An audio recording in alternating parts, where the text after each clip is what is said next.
Is it on now? Yes. Okay. Well, welcome. I'm glad to see us here tonight on this hot June day. Anyway, thank you for coming. Let me call the meeting to order of the Wednesday, June 5th, 2024 SFO Airport Community Roundtable at 7:06. We're meeting in hybrid session today at the David J. Chukuti Community Room in Millbrae and remotely via Zoom. Joining us today are our staff to the roundtable: Kathleen Wentworth, our roundtable coordinator; Diane Estopono, our roundtable administrative secretary; Tent Gonzalez, our planning department administrative secretary, assisting for tonight. Welcome. And Jean Rendell, our aviation technical consultant from HMM&H. So I'd like to welcome all of you. Before we move on, though, we do have other participants or guests here tonight. I'll ask Kathleen if she could please introduce them. Oh, I'm sorry. Well, I think we should probably start out with the San Francisco Airport contingent, who is here in full force. Bert, could I ask you to introduce all of your team? Thank you. I'd be happy to. Let me first start with, obviously, Doug Yackel, who's sitting in for Ivar Satero. We have Kevin Bowman, who's our finance chief. We have, from our noise insulation program, Luis Moreno, Wim Wong. And then from the noise office, we have David Ong and Anthony Carpinotti. Thank you. Diane, do you have a list of the participants online? Is there anyone else in the room that we've missed? I think they're all from San Francisco. Diane, do you have the list of the participants that are online, yes. Our guests? Yes, we'll be sharing that shortly. Oh, great.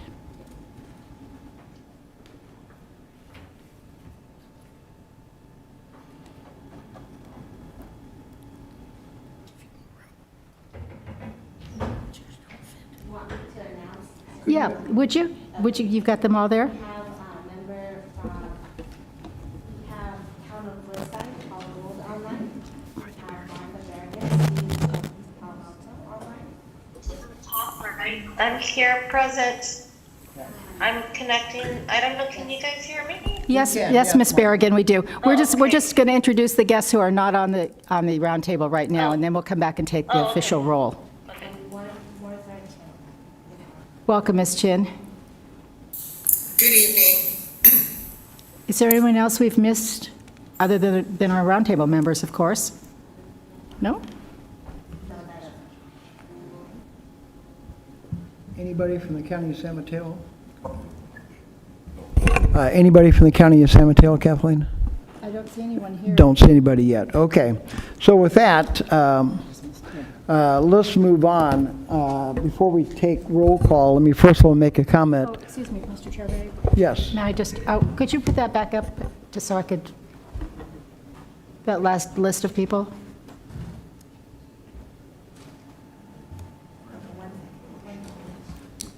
I saw that Glenn Morris from United Airlines was on with us this evening. And I'm not sure if,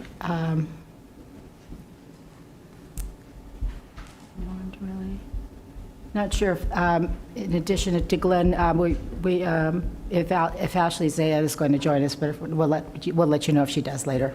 Thank you. Okay. Welcome. With that, let's move into the next segment of the meeting, which is, again, before we take roll call, let me just note that as a reminder, tonight's meeting will be a hybrid meeting with members attending in person and in the public. You're welcome to, the public is always welcome to attend in public or via Zoom, and many are participating remotely tonight. For those attending remotely, we continue to use an enhanced Zoom feature, and we will periodically share the names of anybody attending on Zoom on the screen. The list of names will display the list will display the names, but not the email addresses entered by each person when they're signing into the Zoom meeting. I will now move into the roll call. I will note that in addition to it being a summer meeting, which is always a challenge, we do have a number of people ill tonight, a couple people with COVID and a couple people with allergies. And there are some who are unfortunately not able to attend because they are taking care of, they're the caregivers for others in the family who are ill. So we do not have a quorum. We may, I'm just advised, but if we don't, we're going to move forward with the meeting anyway. There's only one item tonight that would require a vote, and that could be deferred if necessary. So with that, let's take the roll call. Kathleen? Thank you. City and County of San Francisco Board of Supervisors? No response. City and County of San Francisco Mayor's Office? No response. City and County of San Francisco Airport Commission? Here, Doug Yakel. San Mateo County Board of Supervisors? Martha. Thanks. Okay, yes, that's good, thank you.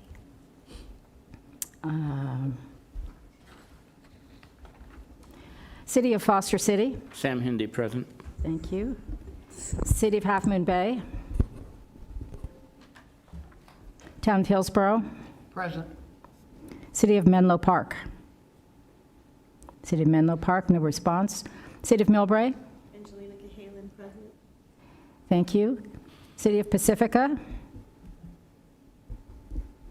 Town of Portola Valley? Portola Valley, no response. Here. Oh, I'm sorry.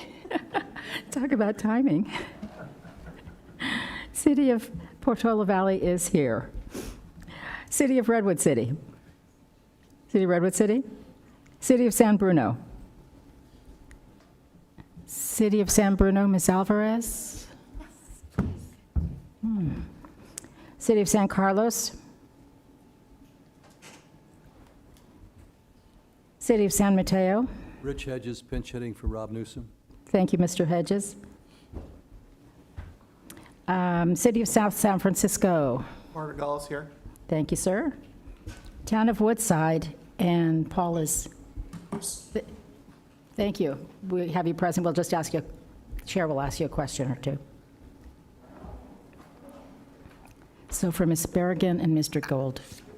Ms. Berrigan is childcare. Okay, before we acknowledge or check whether or not we have a quorum, for the two members who are participating via Zoom, the rules require that I ask you a couple questions that you could verify too for us to move forward with you in order to vote. They're simple questions. Number one, are you participating remotely due to caregiver responsibilities or contagious diseases? I believe you are both, right? Yes. Acknowledge, okay. You are going to use video and audio, and you understand that you cannot take any action if the connection is interrupted. So if your connection is interrupted, you'll have to pass on any discussion until we come back on. And the last question is, Right. are there any adults with you in the room, anyone age 18 or over in the room with you? No. Hearing none. Okay, with that, you are quote-unquote certified. So welcome. I appreciate you making the effort to join, and I'm sorry you're not feeling well. But I do appreciate the fact that you're here. Yeah. Kathleen, do we have a quorum? It looks like we have 12 representatives, and... I'm sorry? Christine just came out from Pacifica. Oh, Christine Bowles. City of Pacifica. I'm present. I'm caregiving for my mother who just moved in with me a couple of days ago. So I was just going to join as an attendee, but if you need me as a part of the quorum, I can do that. Yes. I believe we do. We need 13, and you're the 13th, so welcome. Well, there you go. You've got me. Christine, I do have a couple questions I need to ask you for the record for participation. One is you're participating remotely due to caregiver responsibilities or contagious illness. I believe that's the case. You've already indicated that. You're going to use video and audio. You understand you cannot take any action if you lose your connection while you're gone. And last but not least, are there any adults with you age 18 or older in the room with you? My mother. Your mother, okay, and what's her name? Well, that's okay, I don't need her name, I don't think. Okay. Yeah, thank you, okay. Thank you. In that case, is let the record show that we have a quorum. We have 13 members present, and we can move forward. So again, I thank you all for attending on this hot day in the middle of summer, but we do appreciate it here. And we do have a couple of interesting topics tonight. I think it's going to be worth your while to have a discussion over them. Next item on the agenda is the public comment not on the agenda. At this point in time, we will take comment from any members of the public for any items that are not on the agenda.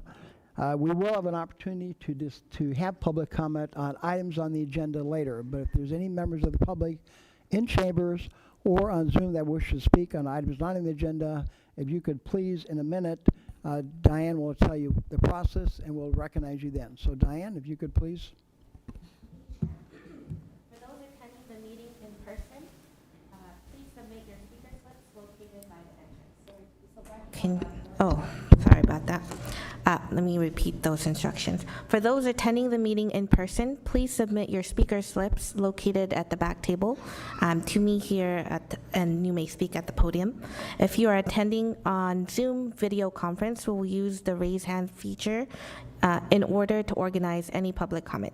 During the general public comment period, I will ask those members of the public who wish to speak to comment during the general public comment period. Please use the raise hand feature to speak on any of the agenda items. For those joining by phone, please press *9 to indicate your desire to speak. When you hear your name called, I will prompt you to unmute your microphone and inform you that you may begin speaking. You will have 2 minutes. Thank you. Thank you, Diane. Do we, before we move on, let the record show that Linda Wolin from the County of San Mateo has joined us. So welcome, Linda. Thank you. With that, do we have any members in chambers that wish to speak? We have someone. Have you filled the card out, sir? Okay, if you can give it to Diane, and the podium's right up there. And there should be a clock right behind me to help you measure time there. Right behind my head here, I think. Right up here. Yes. I have to share my. Okay, one moment while we share the timer. And we have one speaker, Mr. Remy Tan. Hello, Remy Tan. Let me start the timer for you. I'm sorry. Okay. You good? Give me 1 second.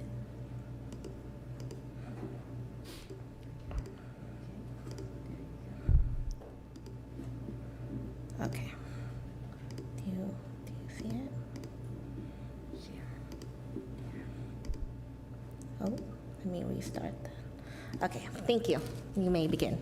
So, Remy Tan, I'm an architect and a resident of Pacifica, north part of Pacifica. And I would like to comment, the overnight flyovers in Pacifica is getting worse and worse. We have flights, every few minutes going, from 10 p.m. all the way into about 3 a.m. and sometimes even later.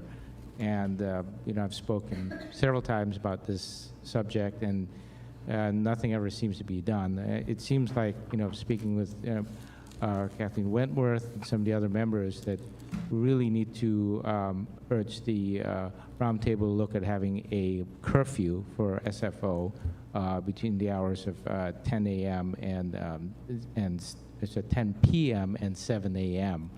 Similar to the other airports like San Diego, San Jose, and John Wayne airports in the highly urbanized area. Another possibility we can do is, I heard there was talk about a new link bridge between Oakland Airport and San Francisco Airport, which would be great if we can have a high-speed rail connection between the two airports, and then the runway of Oakland Airport, which is a land over water and take off over water, could possibly be used to reopen for later night flights, so long as they don't disturb people in Bay Farm Island and surrounding communities. But it would definitely help increase the capacity of the airport and tie both airports together, and deal with the expanding need for air travel. So hopefully SFO and Oakland can work together.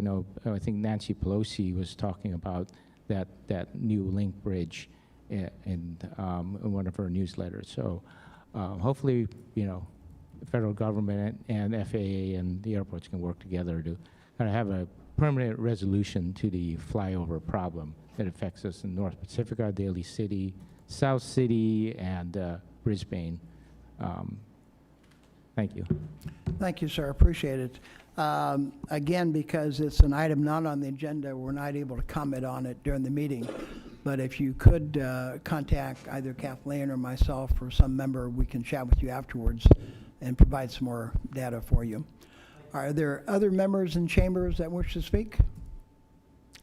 Seeing none, are there any members of the public on Zoom, that wish to speak on items not on the agenda? There is none on Zoom at this time. Okay, with that, we will close public comment on items not on the agenda, and we'll move to the consent calendar and the setting of the agenda. Find my notes here. If you can refer to the agenda, the consent calendar has the approval of the minutes from February 7th and April 3rd. I will note there's one correction on one of the minutes. I forget which one it is. April meeting, there was a misspelling of Darlene Yaplee.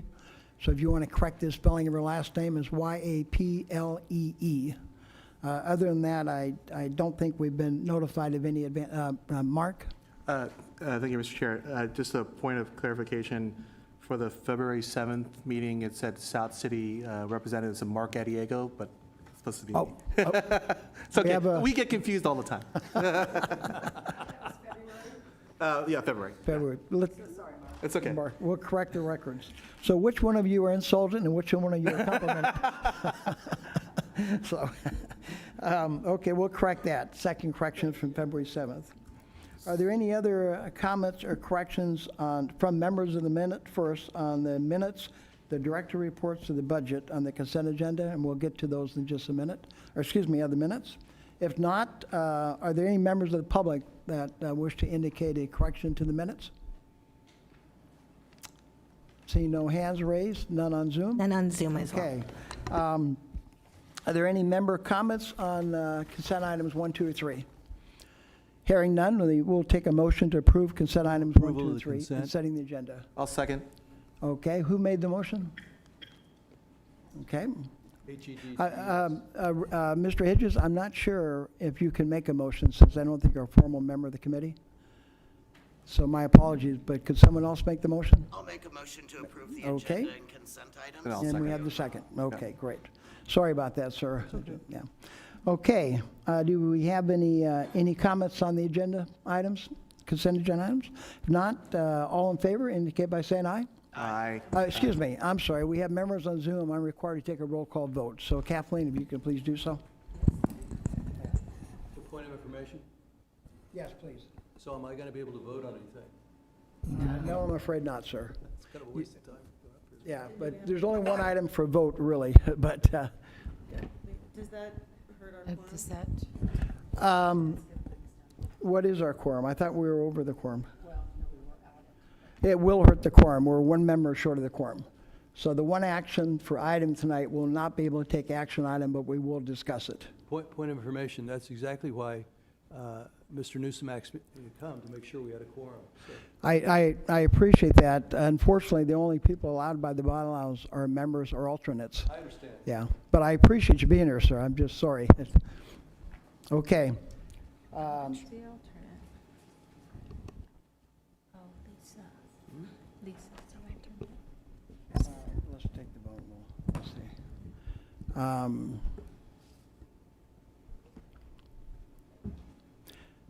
I've been advised by our coordinator, we may not be allowed to vote on the consent agenda either. So we may have to pass on that action item. I don't think there's any controversial, but we'll move on and approve the minutes at the next meeting then. Okay? Are there any comments by any of the members of the membership? Okay, this is a problem I guess we get into at the summer meetings, particularly with the illnesses we're having this year. With that, let's move to the regular agenda.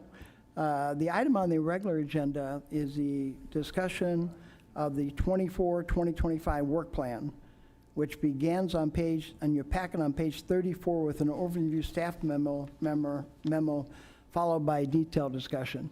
As I said earlier, we are allowed to discuss it. We're not allowed to vote on it. So the vote will be deferred until the August meeting. Okay? Okay. We're recounting, I apologize. Okay.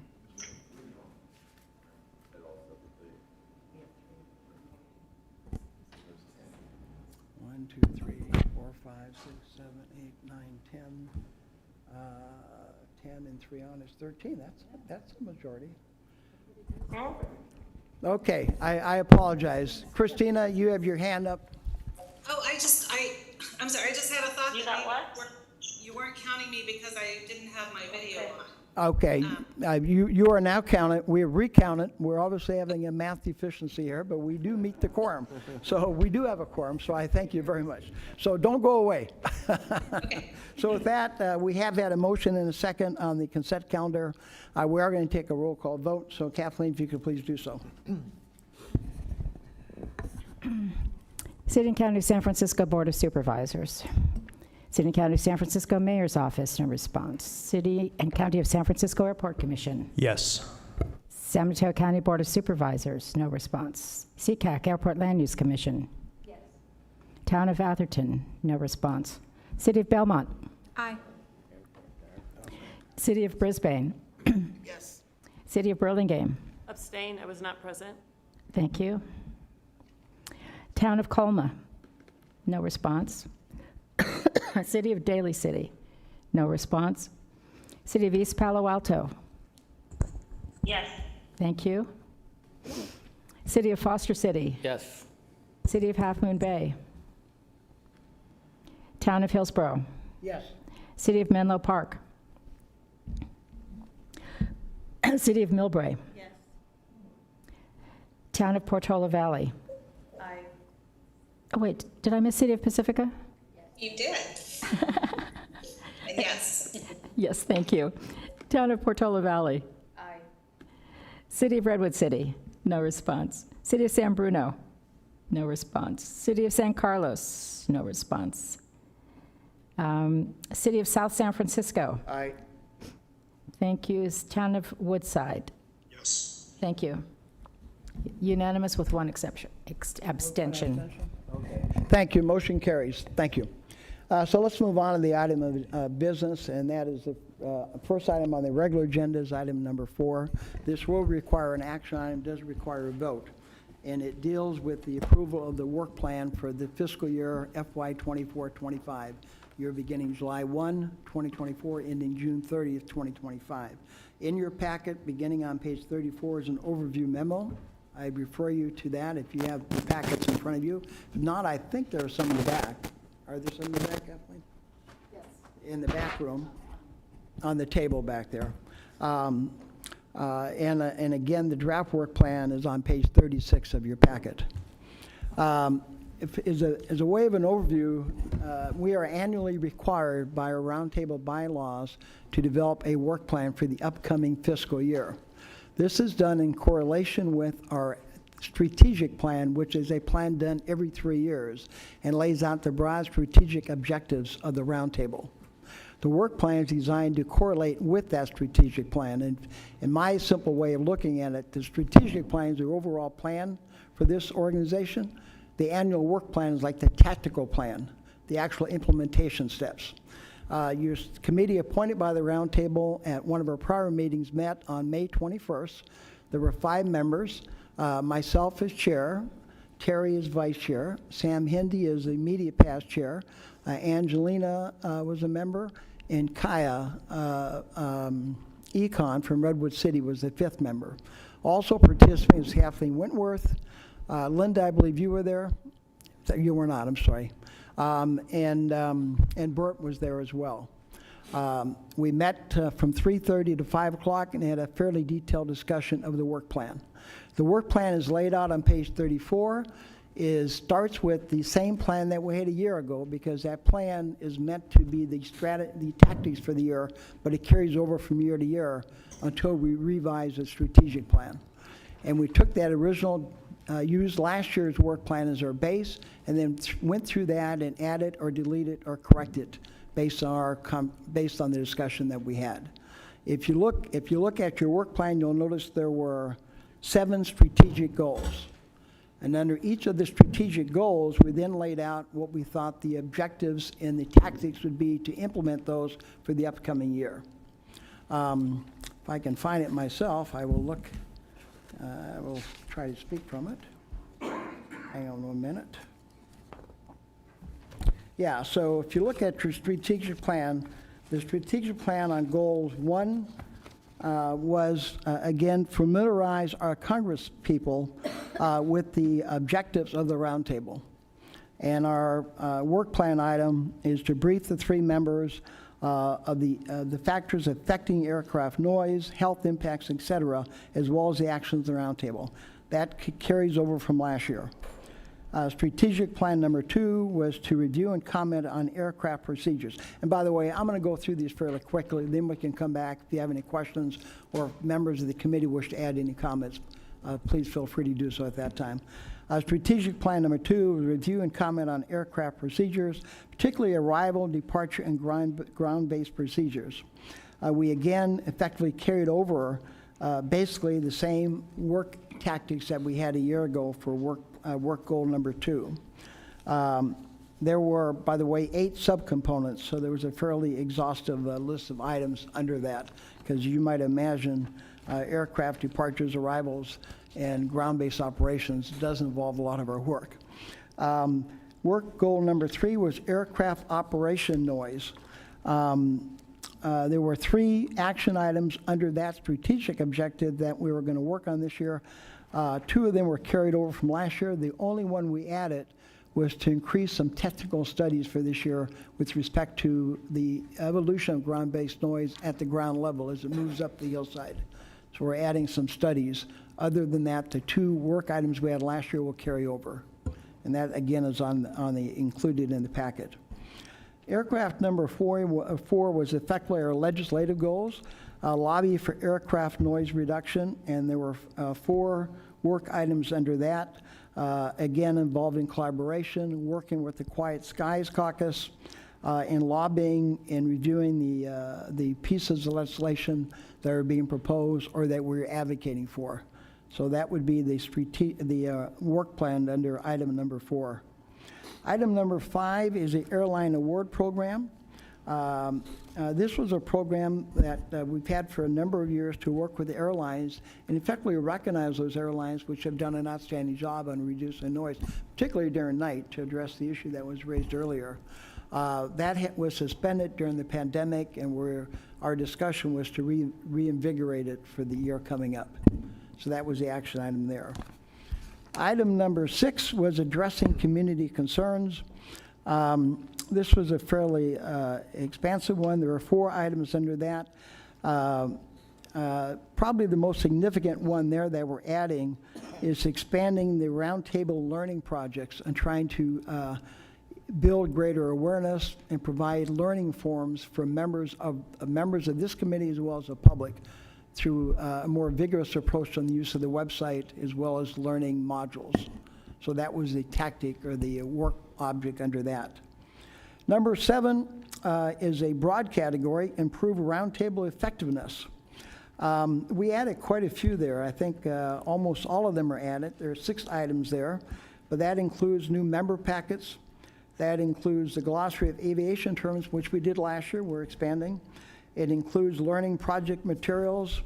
It includes a satellite map to give us a visual understanding of what flights are flying over our communities, so you can actually see which ones are flying and when they should be flying graphically.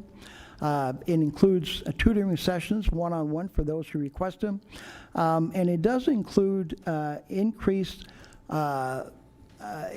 focus on our website, making it more user-friendly and more accessible not only to the public but to members as well. So those in a 5-minute, 20,000-foot capsule summary were the work plan for this upcoming year. So before I open it to member discussion, let me see if Kathleen would like to add anything. Just one thing.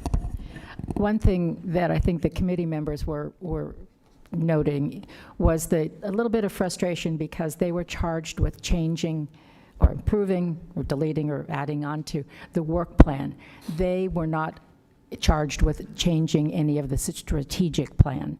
And since the work plan is sort of part of the still existing today strategic plan, they were a little hamstrung on what they could do. We will, however, be working with a strategic committee later in the fall to come up with a new strategic plan effective for the January 1st year. So these goals will be all looked at quite a bit more comprehensively once they're allowed to kind of look at the strategic plan and change those goals. Thank you, Kathleen. Are there members of the subcommittee that would like to make any comments before we open up to the public? Terry? Vice Chairman O'Connell? Sure. I think it was a really good discussion that we had, and we went over some of the language and how we could incorporate other things. And one of the things I'm really happy that we were able to incorporate was to bring in the health aspects, not just noise, but to mention health, because I think that that is something that is more and more being included in some of these studies, and certainly airplane noise can affect health. And so I was glad that we could find a slot under our very precise guidelines, the strategic plan, that we could be able to put in health in part of this so that we'd be able to address that later on. Thank you. Other members of the committee that wish to comment on the work plan and the meeting? If not, I would just add my congratulations to all of them. It was a fairly intensive meeting for the hour and a half. A lot of great discussion, a lot of ideas. And I think we came up with a good work plan. The one item I did not mention, I apologize, we did talk about the scope of the work that we're trying to do and the resources we've had, and the effort to try to extend our resources to enable us to do more of this.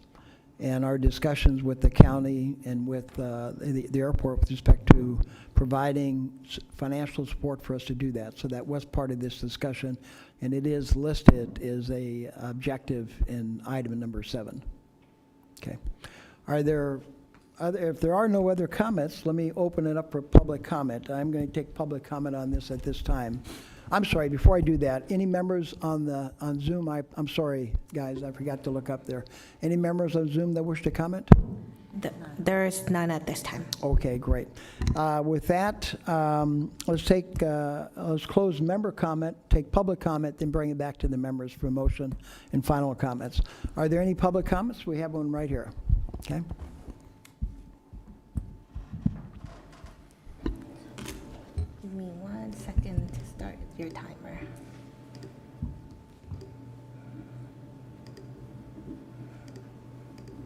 Thank you. You may begin. Hello, again, Ramy Tan, Pacifica resident and architect.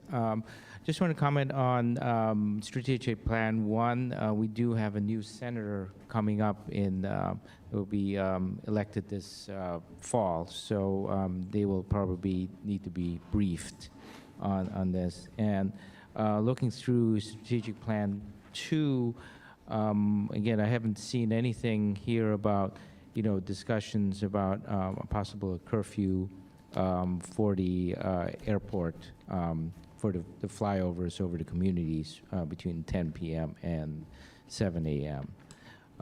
Other than that, it's a great-looking work plan. I like the idea of the airline award program, and if for the public education, if they can do some local forums with the city council members and board of supervisors, that would be great. Because kind of feel pretty lonely as like one of the few public members here at the meeting. Thank you. I might add a couple of things, and thank you for those comments, sir. Before I come back to other comments, see if there's any other public comments. Are there any other public comments? There is none at this time. Any on Zoom? No on Zoom as well. Okay, thank you, sir. Are there any questions or comments of our public speaker?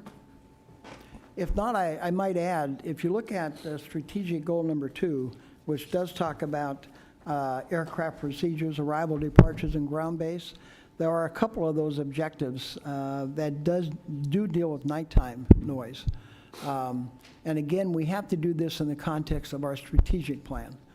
So on a strategic plan, that had been a strategic goal of trying to reduce the nighttime operations a few years ago.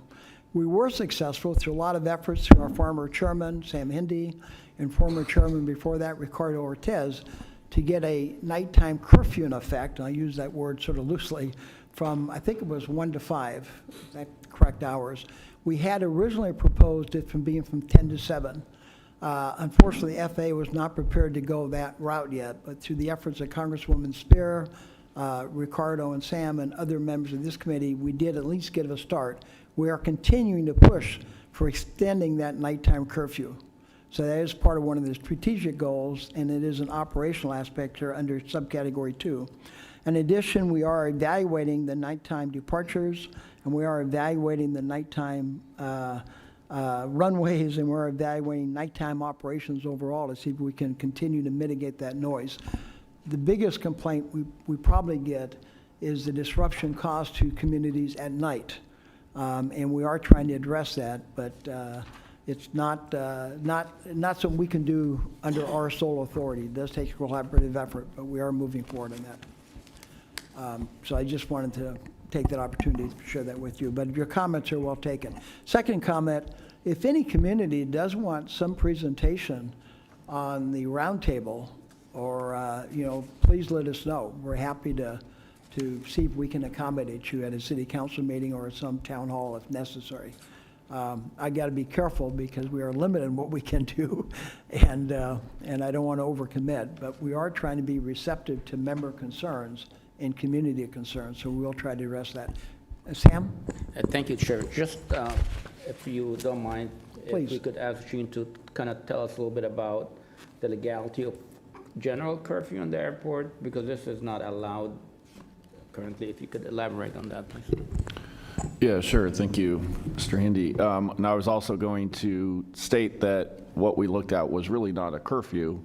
It was the choice of noise abatement procedures to fly different procedures at night because, as Mr. Hindy pointed out, we are not able to, the airport is unable to implement curfews at this time based on current legislation. So you just, it's not possible to do a curfew at this time without doing a Part 161. And I don't want to get into all the details of a Part 161. It's very expensive, and it was intended to deal with the problem of the older Stage 2 aircraft, which we have none of those flying essentially anymore. So it's kind of moot and inexpensive, and there's been no successful restriction in place for Stage 3 and beyond aircraft, including any curfews. Any of the curfews that are at airports predated the Airport Noise and Capacity Act, in which did bring about the Part 161, and essentially no more curfews would be allowed. But those that were before then are grandfathered in. Gene, the processes that were able to enact with the collaboration of the FAA has reduced nighttime noise. Correct. Through using different procedures and flying over the water rather than over land, that sort of thing. So not a curfew per se, but we've had a similar impact. Correct. But not totally, and only from 1 to 5. Yeah. Thank you, Gene. Appreciate that. Thank you, Sam. Are there other comments or questions? Okay. If not, I will entertain a motion to approve the FY 24-25 work plan for the SFO roundtable. Nogales moves. So moved by Second. member and seconded by moved by member Nogales and seconded by member Hindy. Okay. Any further discussion before? Have we had public comment on this? We took public comment. We did. Okay. Any further discussion from the members? Seeing none, can we have a roll call vote, please? Yep.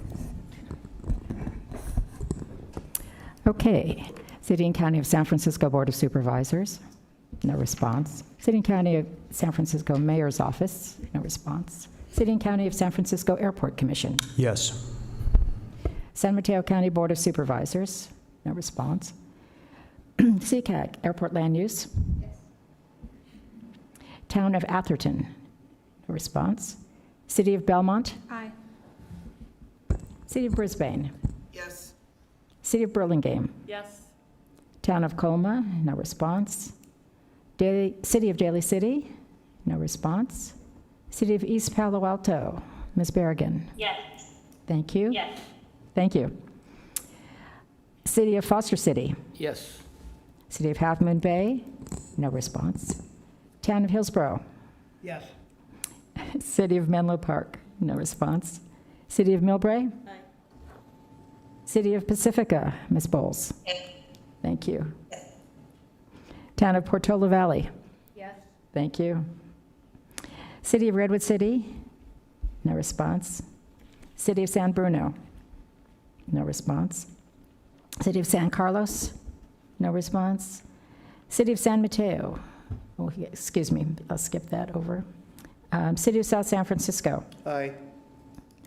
Town of Woodside, Mr. Gold. Thank you, sir. And it's unanimous.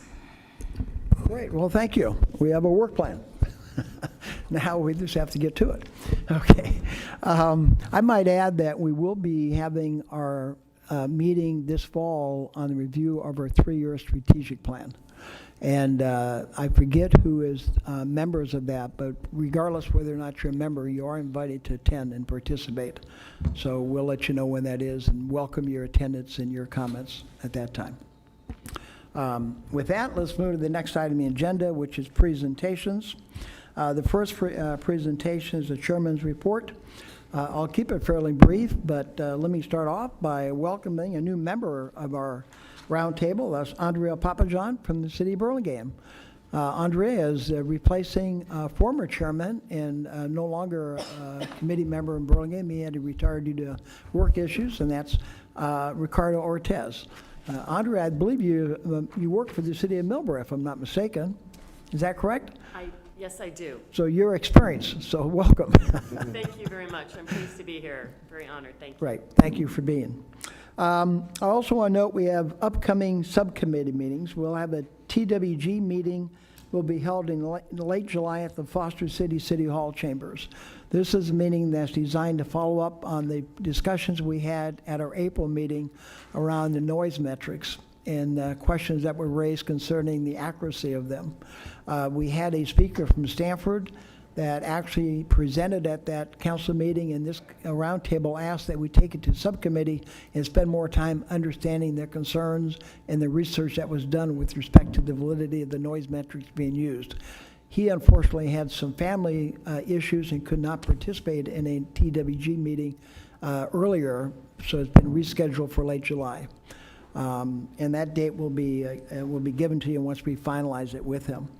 We will also be holding a legislative meeting in late July at the Hillsborough City Hall. The purpose of that will be to go in some detail on the new FAA reauthorization.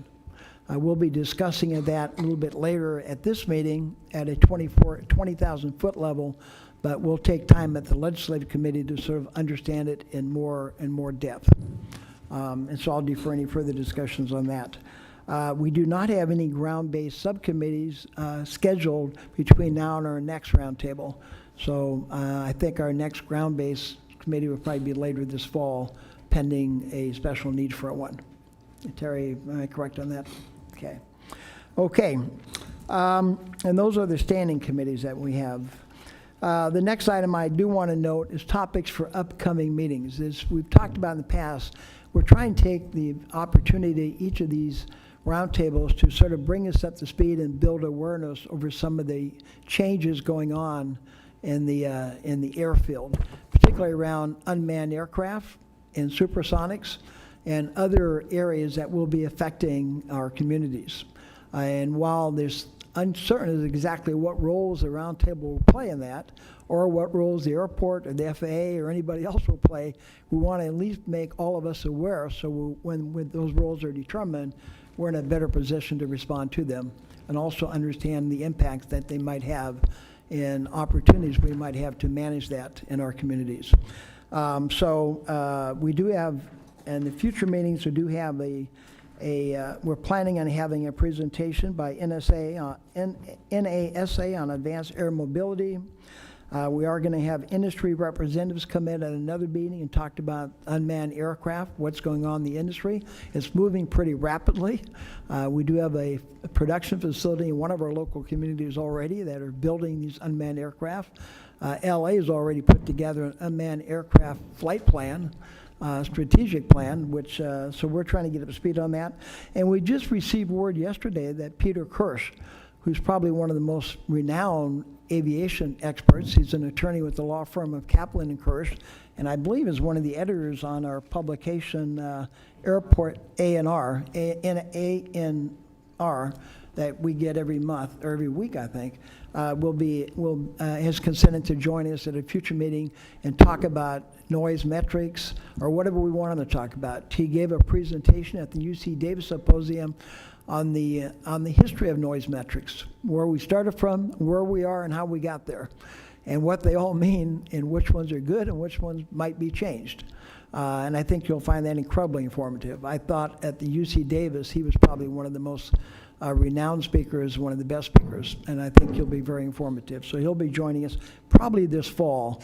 Hate to do it during the summer because it's hard to make sure everybody's available during the summer. So those are upcoming topics. If you have any topics you'd like us to consider, please let Kathleen know, or let me know, or Terry know, and we'll see if we can move forward with that. We want to bring to your attention areas of change that might be affecting our communities, and so please let us know that. I don't have any other comments from the roundtable, from the chairman's update. Any questions about that? Okay, anything on Zoom? I see no hands raised. No one on Zoom. Okay, with that, let's move on to the next item on the agenda, item number 6, the airport director update. And we're pleased to have with us Doug Yakel, who is going to stand in for Ivar Satero. So, Doug, the floor is yours. Thank you, Chair Royce. Just a few updates for the airport, then I'll turn it over to Bert for some further updates. We're in the midst of the summer travel season. We're expecting about 15.5 million travelers at SFO between Memorial and Labor Day. Over Memorial Day weekend, we saw about 575,000 passengers go through our airport. That's about 94% of what we saw Memorial Day 2019. So we're almost back at those pre-pandemic levels. So 94% on passengers, but flight operations continues to lag. We're at about 82% of pre-pandemic flight activity levels. So we continue to see airlines using larger aircraft to grow their capacity rather than adding flights. An update on the runway closure. As you know, we've had runway 28 left closed since January 16th to make improvements to 2 taxiways. We just announced yesterday that this project is ahead of schedule, and we expect to open that runway early. Originally, we were planning to have it opened by July 1st. We now expect to have it reopened by June 21st. So this is good from a delay impact perspective. We had forecasted that about 1/3 of our flights would experience a delay, and that's held fairly true throughout this runway closure. We also look at the rate of cancellations, and that's always remained below 1% throughout the closure, which means that airlines did reduce the right amount of flights to kind of right size based on the reduced runway capacity. One item of note, though, because of these airline reductions, what this does mean is that we'll see about a 9% increase in flight operations at the conclusion of this project, and that's basically airlines returning their flight operations to the level they had originally planned for this summer. A couple other capital projects going on. We're going to be opening the final section of Harvey Milk Terminal 1 on June 17th. We'll be doing a ribbon cutting for that. And then in the first or second week of July, we're going to do the groundbreaking for what we call the Terminal 3 West renovation. This is kind of the half of United's Terminal 3 that has yet to be renovated. This was a project that we postponed during the pandemic. We're going to be getting back to that, be kicking that off this summer. A couple of notes about new airline service. Some of these I might have mentioned, but just for review, May 17th, we had a new airline, Air Premia. It's a Korean carrier, launch 4 flights weekly to Seoul. The arrival comes in at 12:30 p.m. and departs at 3 p.m. It's a Boeing 787 Dreamliner. Last week, we had Breeze Airways launch twice weekly seasonal service to Grand Junction, Colorado. This flight arrives at 6:25 p.m., departs at 1:20 p.m. the next day. It's an Airbus A220 aircraft. United also launched seasonal service, summer service to Barcelona on May 23rd. Flight arrives at 7:05 p.m., departs using a different aircraft at 5:30 p.m. That's a Boeing 777 aircraft. And a Canadian airline, Porter Airlines, will launch 3 times weekly summer service to Montreal. That's on June 28th. Flight arrives at 11:12 p.m., departs 7:40 a.m. the next morning. That's an Embraer E195 aircraft. Lastly, in May, our airport director, Ivar Satero, announced his plans to retire later this year. So the airport's begun the process to search for a replacement for his position. The goal is to have that position identified and filled by about the holiday season, such that the incoming airport director can have some overlap time with Director Satero to ensure kind of a smooth transition at SFO. So we expect that Ivar will kind of wind down his career at SFO by the end of this year. And with that, I'll turn it over to Bert for his items.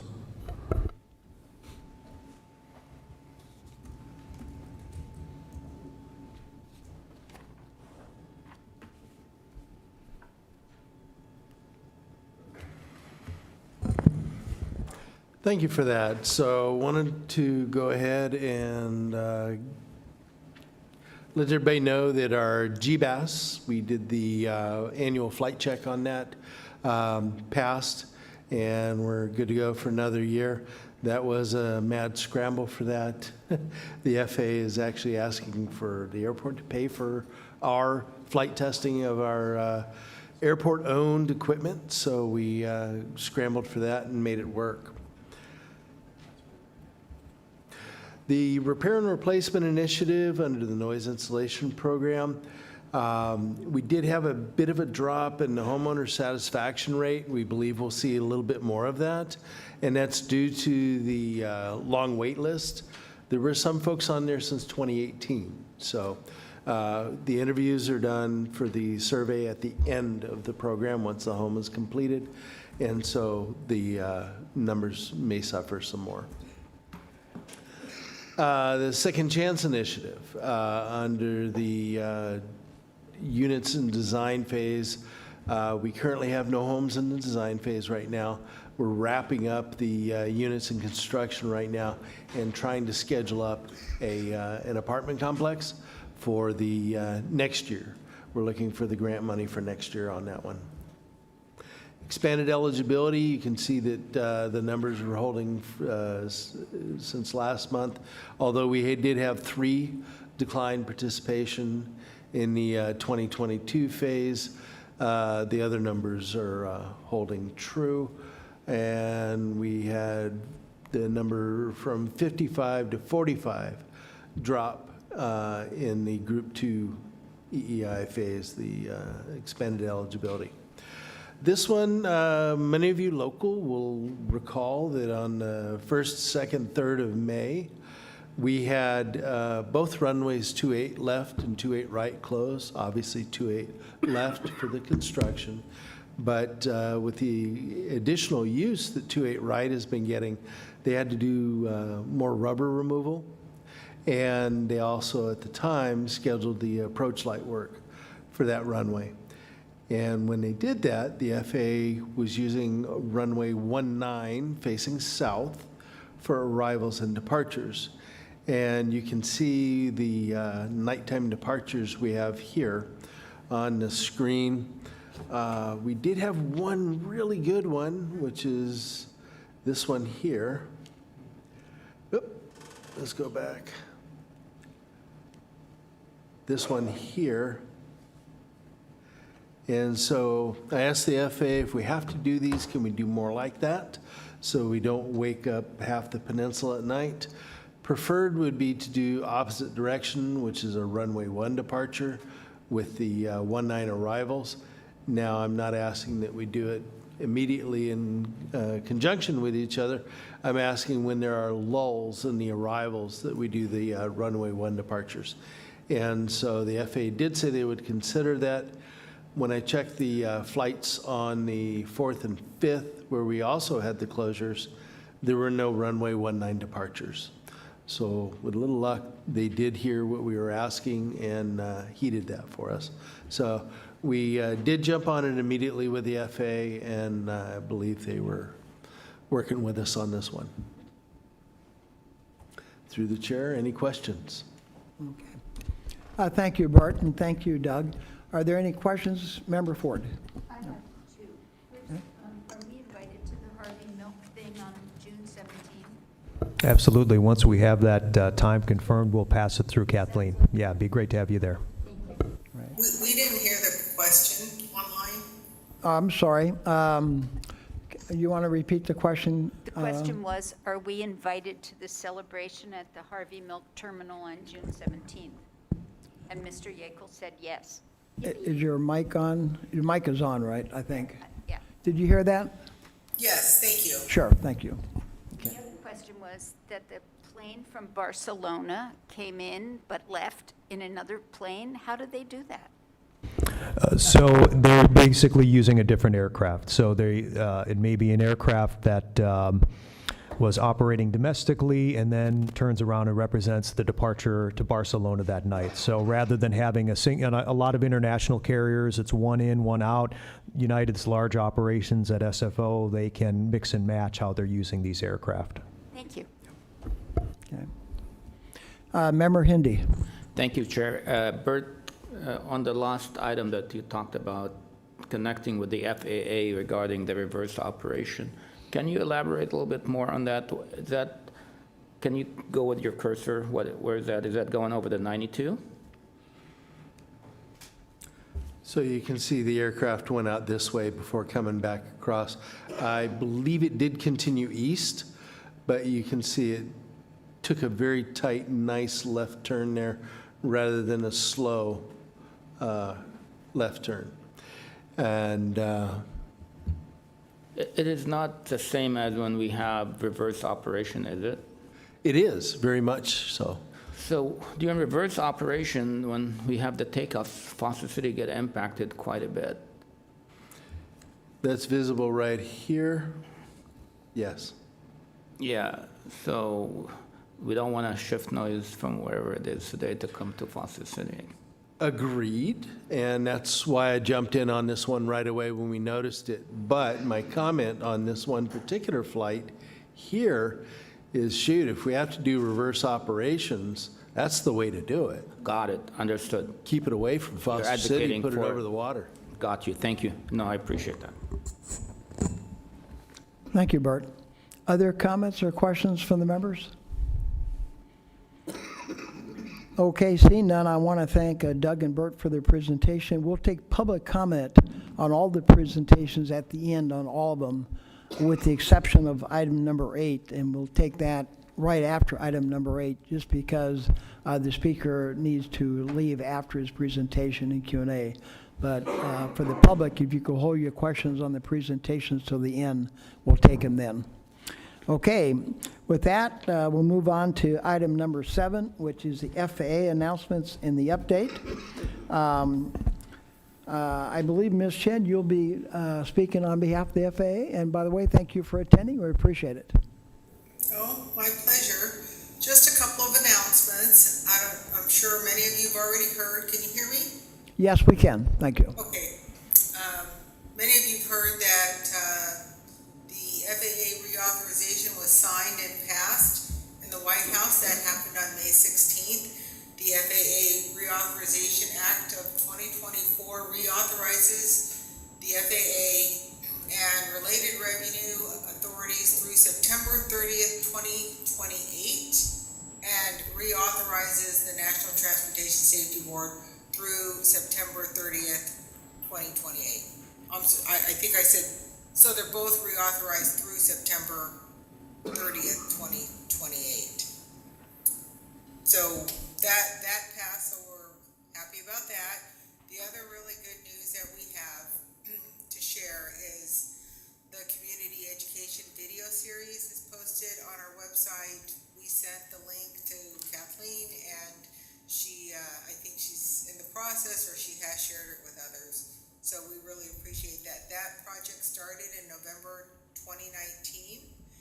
And, you know, the series, I think, will help educate the public on the complexities of the national air systems, you know. So the airspace, the procedures, the noise, how things are created. So we appreciate that. Those are the only two things I have. Thank you. Thank you, Ms. Chen. I might just note on your agenda, item number 7, the link that Ms. Chen referred to is attached there. So you can just follow up on that if you have on the community education series and the community engagement air mobility areas.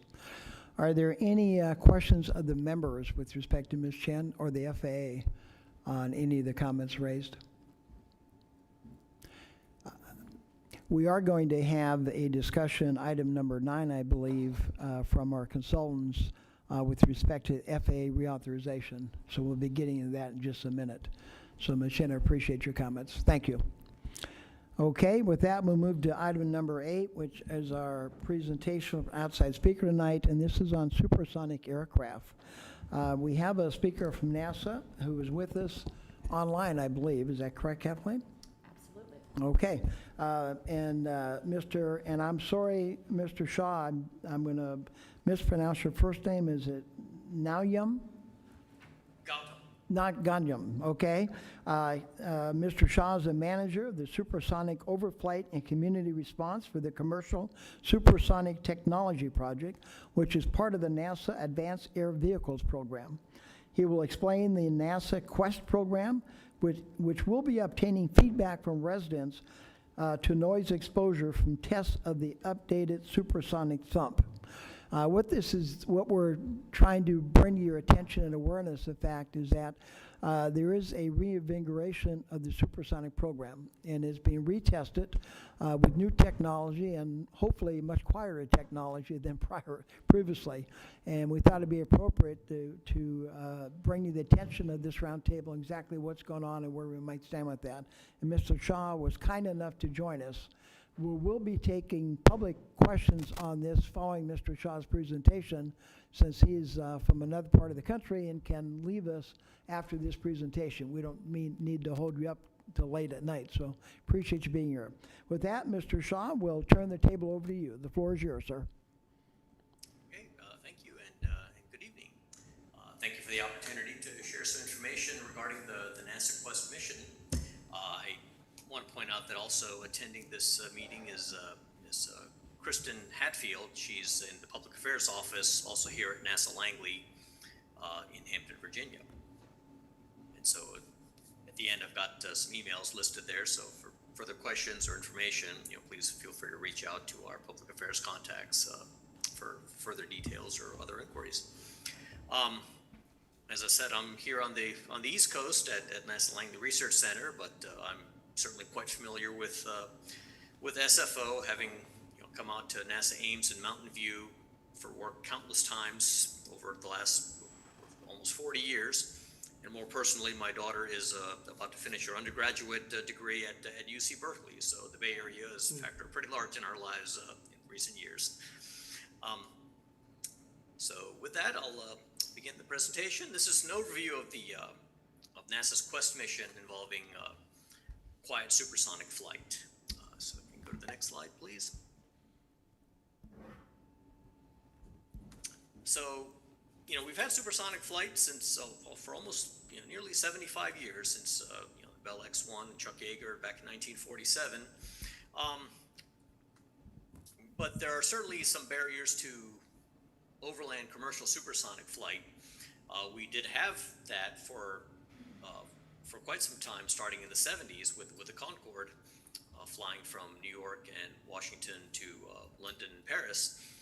But the introduction of the SST there brought about the problem of sonic boom noise to much greater public attention and exposure, and demonstrated that the level of sonic boom noise and its annoyance is unacceptable to the general public. And as a result, a lot of restrictions followed, both from the U.S. and other nations, that essentially prohibited commercial supersonic flight operations over the U.S., and many other countries followed suit with similar regulations. And that limited the Concorde to only over water flights. So supersonic commercial operations were limited to over water. And as a result, that tremendously limited the market potential for that type of operation.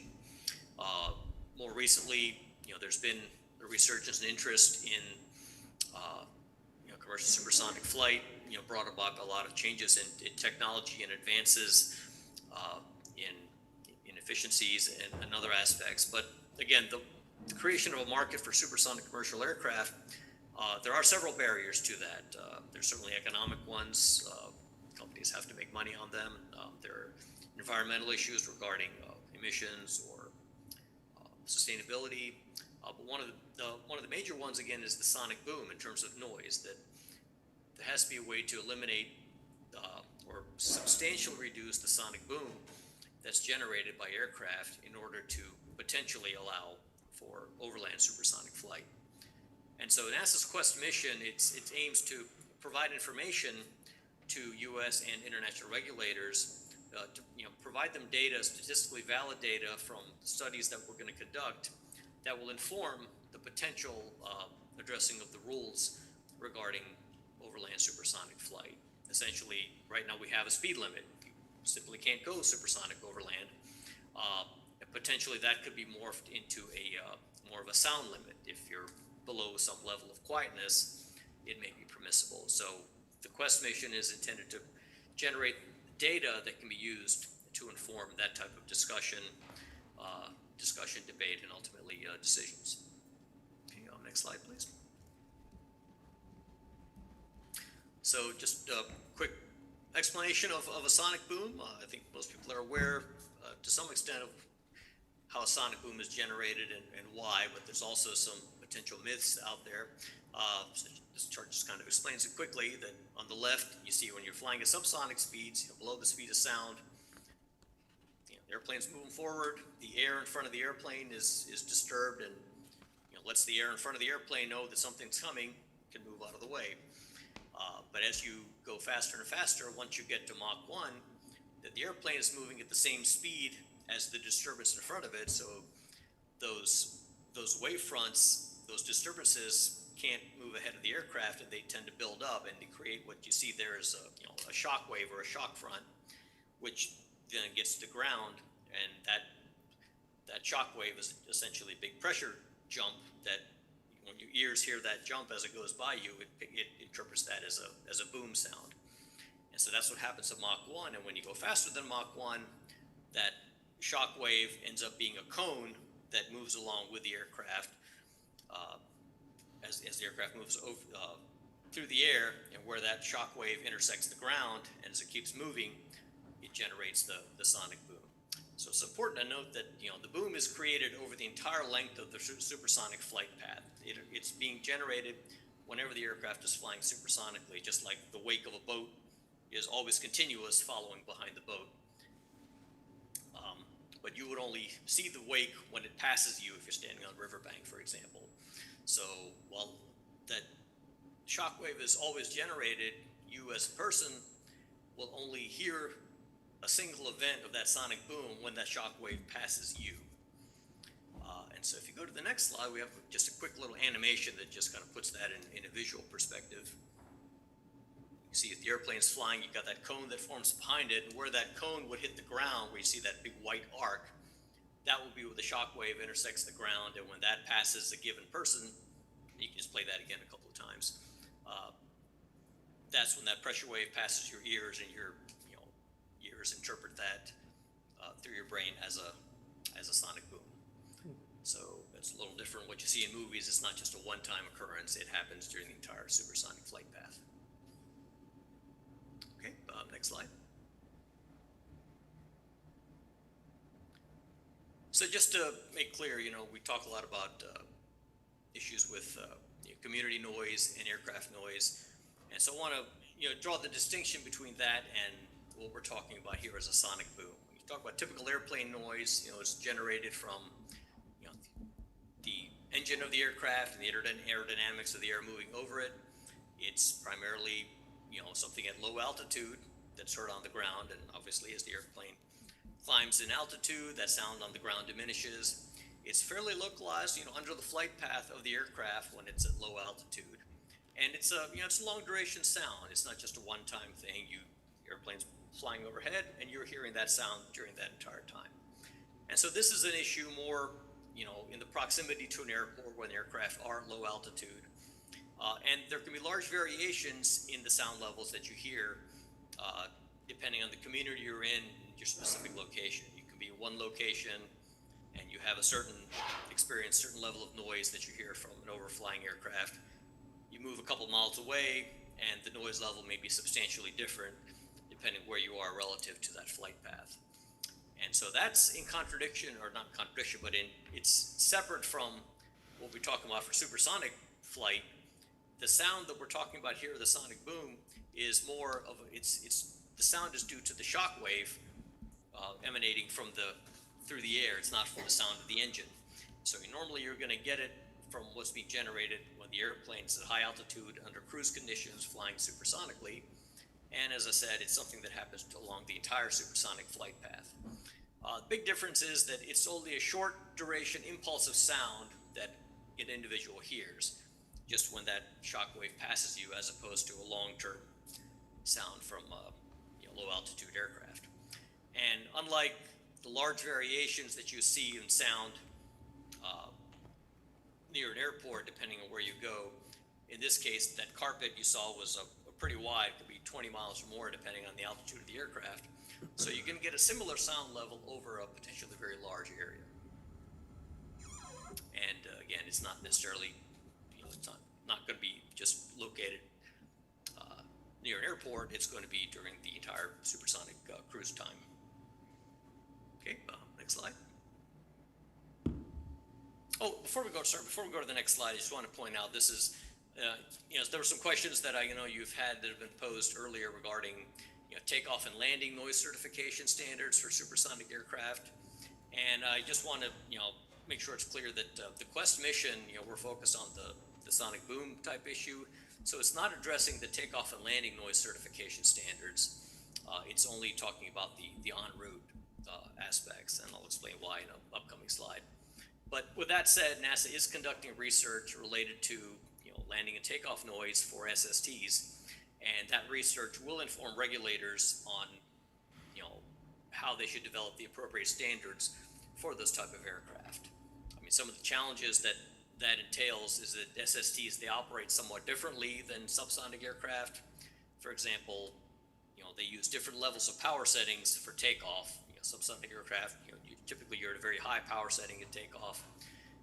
SSTs use high power settings for cruise and maybe much lower ones for departure. And so, the processes and certification conditions may have to be looked at in a different way. Plus, a lot of the certification work involves analysis and predictions in addition to sound measurements.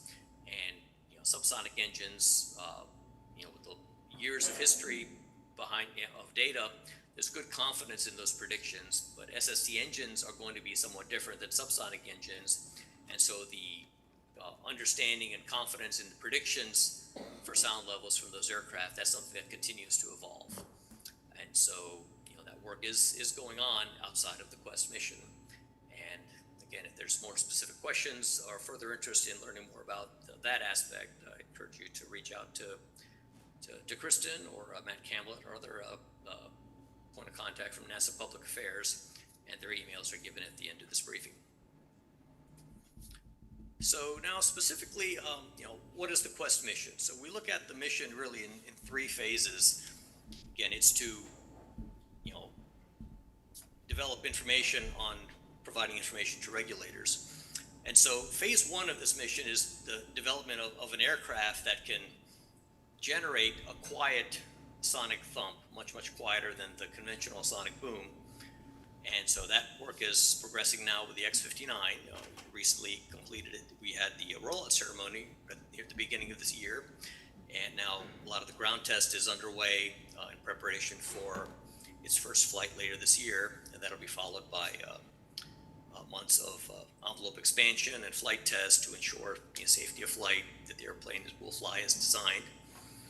Then we'll move into what's called the second phase of the acoustic validation phase. So while phase 1 is to make sure that the airplane is safe to fly, phase 2 is to see, does the airplane generate the supersonic acoustic characteristics that it was designed to do. So we'll be doing a series of detailed in-flight and ground measurements at NASA Armstrong in Southern California to validate that acoustic signature and also validate a lot of the design tools and prediction tools that were used in its development. And then we proceed on to phase 3, which is the community response testing. This is where we'll be flying this aircraft over different parts of the U.S., over different communities. We'll be measuring sound levels on the ground, as well as gathering response from the public through conducting public surveys on their reaction to that noise. Was it noticeable? Was it or was it not? If it was, was it annoying to you, or was it not annoying? Things of that nature, in order to gauge the level of noticeability and annoyance relative to the level of sound generated from quiet supersonic flight. Go to the next slide, please. A little more detail on the aircraft. As I said, the X-59 is a unique, one-of-a-kind aircraft designed to demonstrate, the quiet supersonic technology. Just to allay some myths, this is not a prototype for a commercial supersonic transport. It's not, Son of Concorde or another smaller version of what will ultimately be designed to carry passengers. It's a unique, one-of-a-kind single-seat aircraft designed to demonstrate the technologies that can be used to generate quiet supersonic flight, do the proper aircraft shaping in order for the shock waves coming off the aircraft to reach the ground in a way that they don't cause substantial disturbance and therefore generate a very quiet sonic thump instead of a loud boom. But the intent is that this aircraft will generate a supersonic signature that will be similar to what a large commercial transport might generate. And it has to do so, during doing regular conventional flight maneuvers that a transport would do, so that we can fly it into the national airspace and gather this data. It's a long airplane, so 100 feet long, has a single seat for the test pilot. It's intended to fly at roughly Mach 1.4, a little over 900 miles per hour, up at an altitude of 55,000 feet. And so that work is underway. Looking forward to its first flight, and a lot of flight test data coming up in the coming months. So if you go to, and so now how will we use this information? If you go to the next slide, as I said, we'll be gathering community response as well as measuring sound levels, and that's to help us generate this notional kind of plot on the bottom left, which is called a dose-response relationship, where the x-axis is the dose metric, or the noise level that the aircraft generates, and the y-axis is the response from the community, from the survey participants, as to their annoyance to that level of sound. And so we'll kind of try to gather data in kind of the yellow cloud type area, and in simple terms, kind of try to boil that down into a single type of a curve that shows that relationship. And that's the type of information that we'll be providing to regulators as part of what we're calling our critical commitment for commercial supersonic technology from NASA Aeronautics. And so we'll be generating that data over these community tests in the coming years. So, but how loud is this aircraft going to be in terms of its sound levels? And that the little graphic above there kind of demonstrates that. I should point out, you see this scale on here. It's called the perceived level scale, and it uses units of decibels. But I caution you, this is not the same scale that you typically see in terms of sound exposure levels, for aircraft monitoring, or what you see, in terms of like leaf blowers and other things in terms of a dBA level that you see there. This is a unique scale specific to short impulsive sounds, but it uses the same units of dB. So it's like, Fahrenheit versus a Celsius scale. If it's 40 degrees, it makes a big difference whether you're talking, which scale are you on? And so, caution you that it's not directly comparable to those other scales. But on this specific scale, you can see the X59 falls around the 75 mark, which is equivalent to about somebody closing a car door across the street from you, or similar to distant thunder. And you can contrast that with, what's that circled in red there, the Concorde, the sonic boom from the Concorde or other commercial transports is much louder. You can see it's around that 105 type mark, which is similar to nearby thunder, or how a car door a slam would sound like if you're inside the car, or a balloon pop. And so it demonstrates, that we're on the much, much quieter part of the scale. And because the decibel scale is logarithmic, what you see there is not like a 25% reduction. It's many times lower than the like a Concorde sonic boom. So that gives you kind of a relative understanding of the type of sound that we're expected to generate with the X59. Some of the aspects of the community test, we're planning on doing roughly between 4 and 6 tests in different communities across the U.S. I'll talk a little more on an upcoming slide about the regions and the type of variations we're looking at in those locations. Each test is going to be about roughly a month long, with multiple flights happening over the course of every day over that time frame at different times of day, or different random times, in order to see what the reaction is and response is in those cases. But it's going to be during daytime and waking hours. It's not going to be during overnight or nighttime flights. And we're going to generate a range of sound levels, because the X59 is designed to be able to vary that level. And the purpose is to acquire this community response that's representative of the general population. Next slide. And so typically, what's our flight going to look like when we actually start our phase 3 community tests? So, this graph you can see on the bottom right, the airplane's going to take off from a given airfield. It's going to fly as any other subsonic aircraft until it gets to our community study area, which could be as much as 100 miles away from the airfield. It will accelerate to its supersonic flight condition, make a pass over the survey community. We'll measure sound levels on the ground, gather the public response. Aircraft will circle back for potentially a second pass, and then after a couple of passes, it'll get decelerate back to subsonic flight conditions, and then come on back home. And we rinse and repeat several times. It could be up to 3 times, 3 flights a day, or it could be no flights a day. But we're going to vary all of those parameters over the course of roughly 1 month study. Okay, next slide. And so where are we going to be doing these community tests? That is still being determined. At this point, our first study the airplane will fly out of NASA Armstrong, which is Edwards Air Force Base, which is our flight test center, primarily for risk reduction. So we fly from the home base and for safety purposes and to gain some confidence, to a location that's not familiar or accustomed to hearing sonic booms, and conduct our study over that community. And then the subsequent locations are still being determined. You see on this map, you see all these purple dots. These are just the airfields themselves that meet all the technical and safety-related constraints just for the X-59 aircraft. And we started with roughly 4,000 airfields around the whole country, and we look at all those constraints of like runway length and width, field elevation, hangar availability, security, a lot of those aspects, number of overall field operations that happen at a given location. It comes down to roughly 50-ish airfields that we think can accommodate the aircraft. And then also from these 50 airfields, there has to be some population center within the range of the aircraft that we can conduct our study over.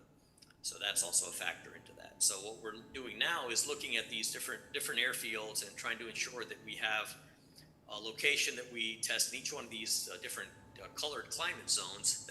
These are Department of Energy climate zone definitions of a cold climate, a hot and humid climate, the tan area in the lower right is that's a hot, humid climate. The red is the hot, dry climate, and the green is a kind of a mixed humid climate. So we want to try to ensure geographic diversity as well as the climate diversity, because that does affect how the sonic foam propagates to the ground.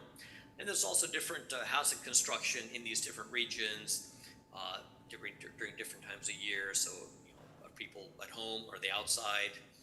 Do they have the windows open, windows closed? All these things may factor in. So we want to get some overall diversity in that environment as well as the population demographics. And also ensure that each study will happen over different urbanization levels.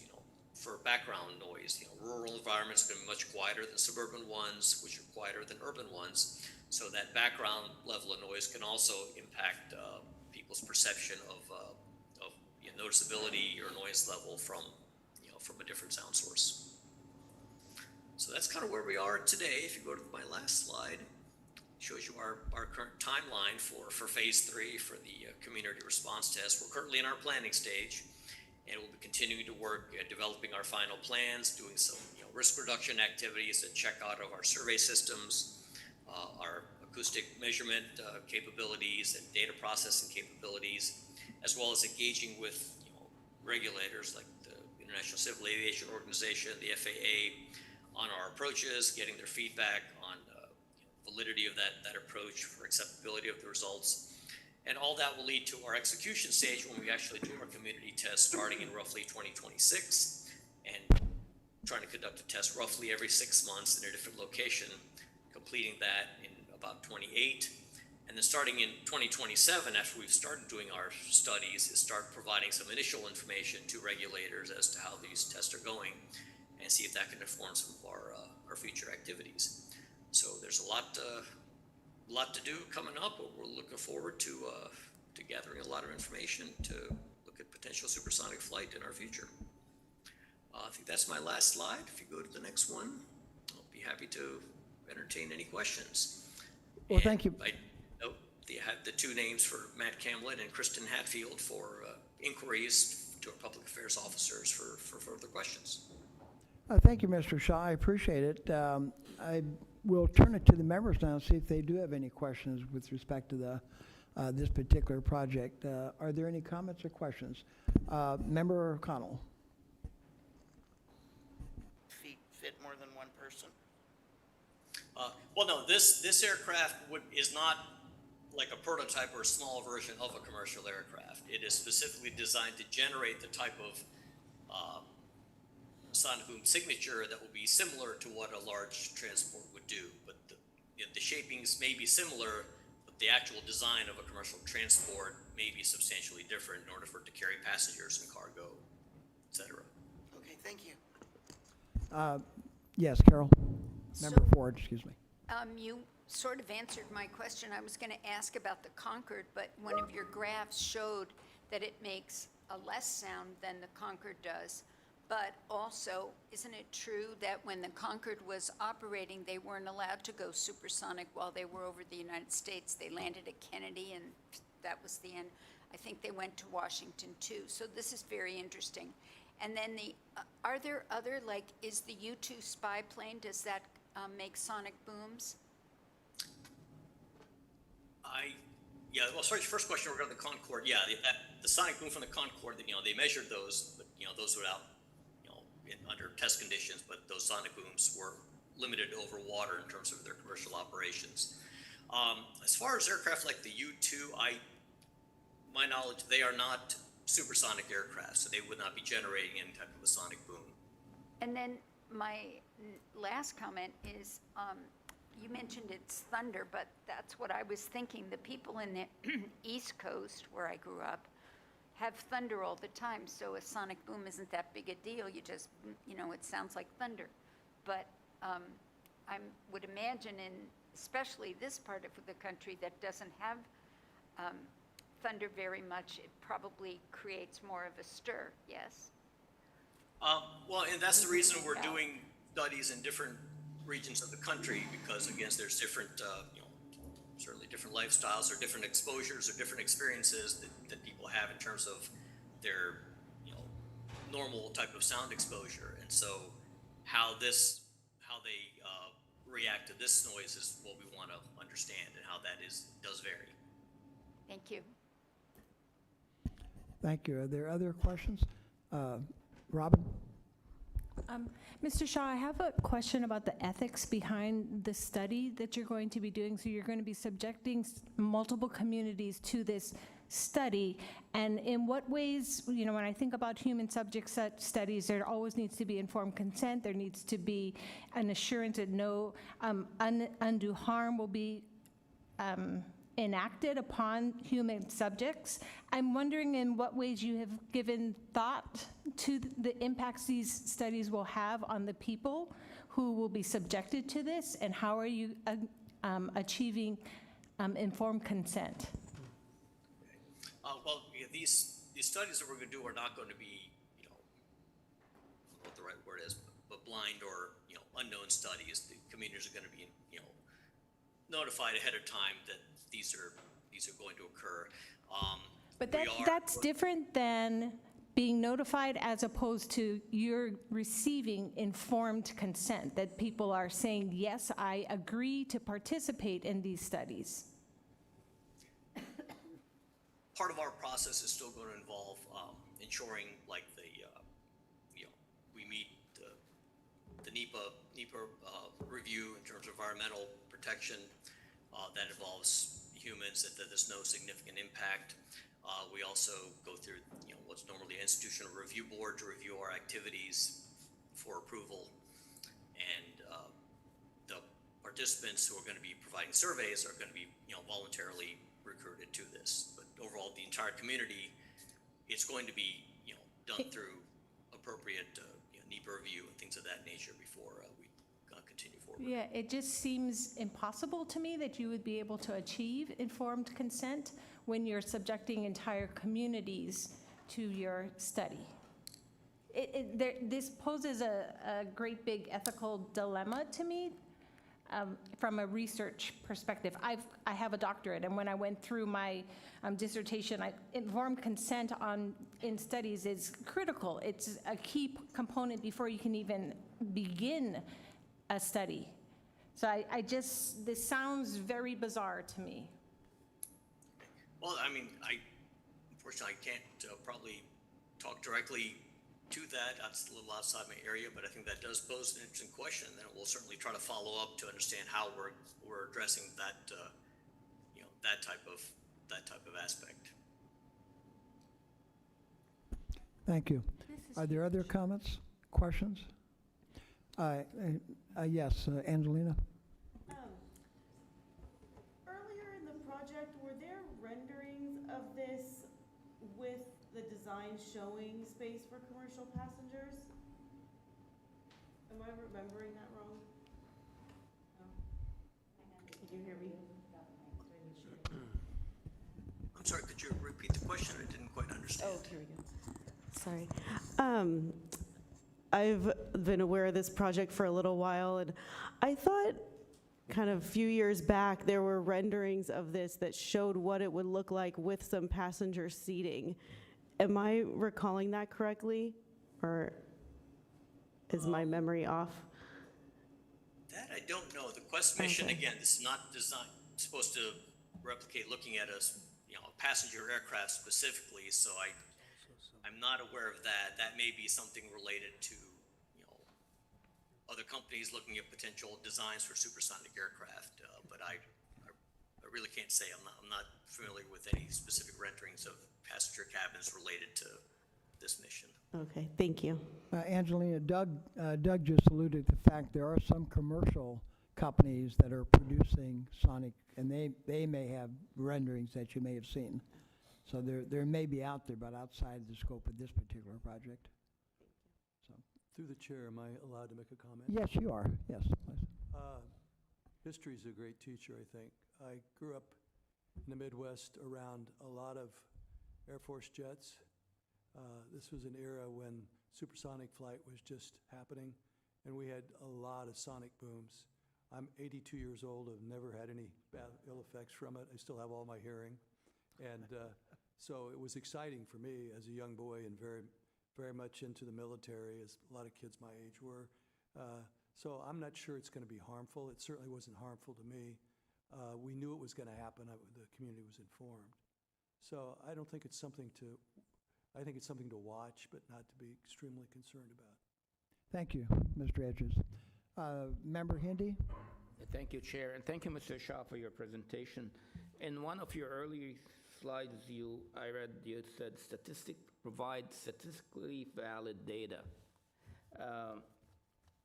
Is it one of the goals of your mission to eliminate the sonic boom or reduce it or change its signature?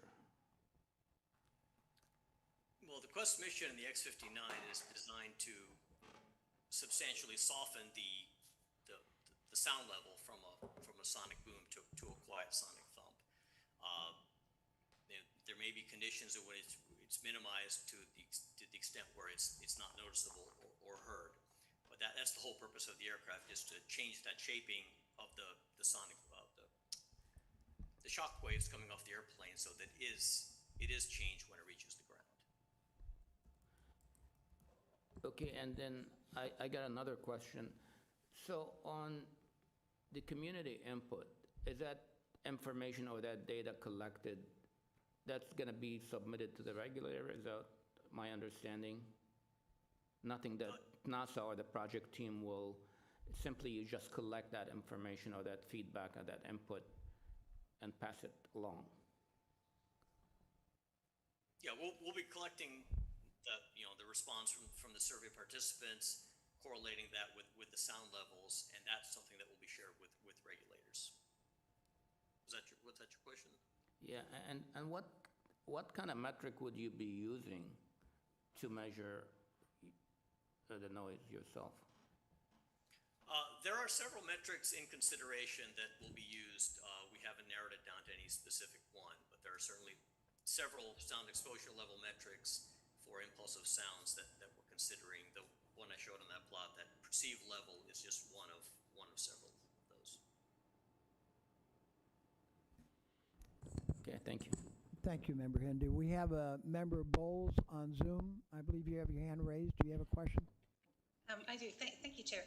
And thank you for your presentation, Mr. Shah. And forgive me if I may have missed something. You mentioned a particular altitude that these flights would be flying at. And I was just reading that the noise varies and decreases as the flights have higher altitude, but also that the boom spread, if you will, increases, so it affects more people the higher the altitude. So I'm just curious if you can remind us what altitude you decided on and how that was determined. Okay. Well, when I talked about the sound diminishes at higher altitude, I was making the analogy to, if you look at a conventional airplane sound from engines and things like that, obviously as you get higher up, the sound is heard less on the ground. For the supersonic aircraft, for the sonic boom signature, as you've got that cone shape of the shock wave. So as you go higher up, it expands further when it reaches the ground. I think that I'm not sure I can speak specifically as to how that altitude was determined, but it was designed to be at what might be a typical altitude for a commercial transport would be. And it's also going to be, above current aircraft cruise altitudes, which makes it easier for us to fly without interfering with, airspace operations of existing aircraft. Okay, thank you. Other comments or questions from the members? I see no hands raised. I see none. I just have a couple, if I might.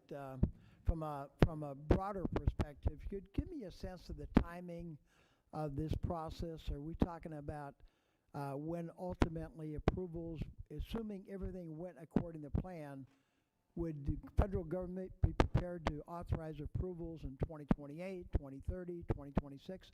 When would we expect to see commercial production, if it all worked? Well, commercial production, that's going to be dependent on, if a company decides that it's going to be actually feasible for them to design and build something further down the road. Our plan is to provide our information to regulators in this roughly 2029 timeframe, at which point they will start their process of trying to determine what that standard ought to be. That timeframe is not something we have input to. That's more along, from the regulator standpoint, how they make the decision. And then once they do, now if there is a standard, now airline manufacturers can say, okay, well, if this is what we're trying to design to, is it practical for us to design and try to build and market an SST? And then you look at their time frame for that whole design process through fabrication and selling. So it's potentially it takes some time, but certainly it can't happen soon enough for me. I'd love to be able to fly faster around the world, but that's dependent on a lot of aspects that we don't have good insight or control over. So from the government's perspective, the timetable in which production could start or be commercial use would be like 2029, 5 years from now, roughly? Well, no, that's when we will provide our data to Okay. regulators for them to start their process. Gotcha, so it could be longer than that, okay. Yeah, I'm just trying to get a feel for how much time we're talking about in terms of dealing with some of the issues that we're hearing and that we'd be concerned about. And then secondly, from an airport perspective, and Doug, you might have input on this, does it cause for any reconfiguration of airports? So I presume there's going to be a limited number of airports that could accommodate these supersonic airplanes. And my initial, for some reason, I was under the recollection that the San Francisco airport was not one that was targeted. That was targeted may be the bad word, but was not one that was being initially visualized as a site for supersonic aircraft. LA might be, and some of the East Coast ones, but what's the thinking around reconfiguration of airports and which airports might be visioned as being sites for supersonic production, supersonic use? Oh, that's a good question, but fortunately I don't have insight into how that process or the thinking would occur in terms of which airports would be used. I guess a lot of that would involve what are appropriate city pairs that from a marketing standpoint for an airline they would like to fly, and that would maybe push if it's need to reconfigure a given airport, because that will be a huge market for the future use. Unfortunately, I can't speak intelligently to how that decision would get made. Okay, I'm just trying to understand what we would be dealing with locally and what the timetable might be. And two more last questions, if I might. The agency that you're reporting to, is that the FAA or is it some other agency?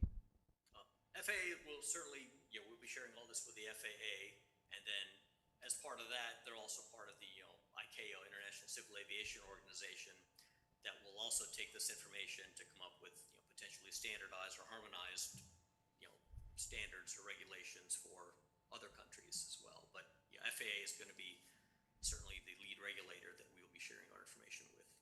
Because I think Member Hindi raised a very appropriate question, is who's making the determination of the metrics that are acceptable or not acceptable, and what might they be? Because I think that'd be of concern to us.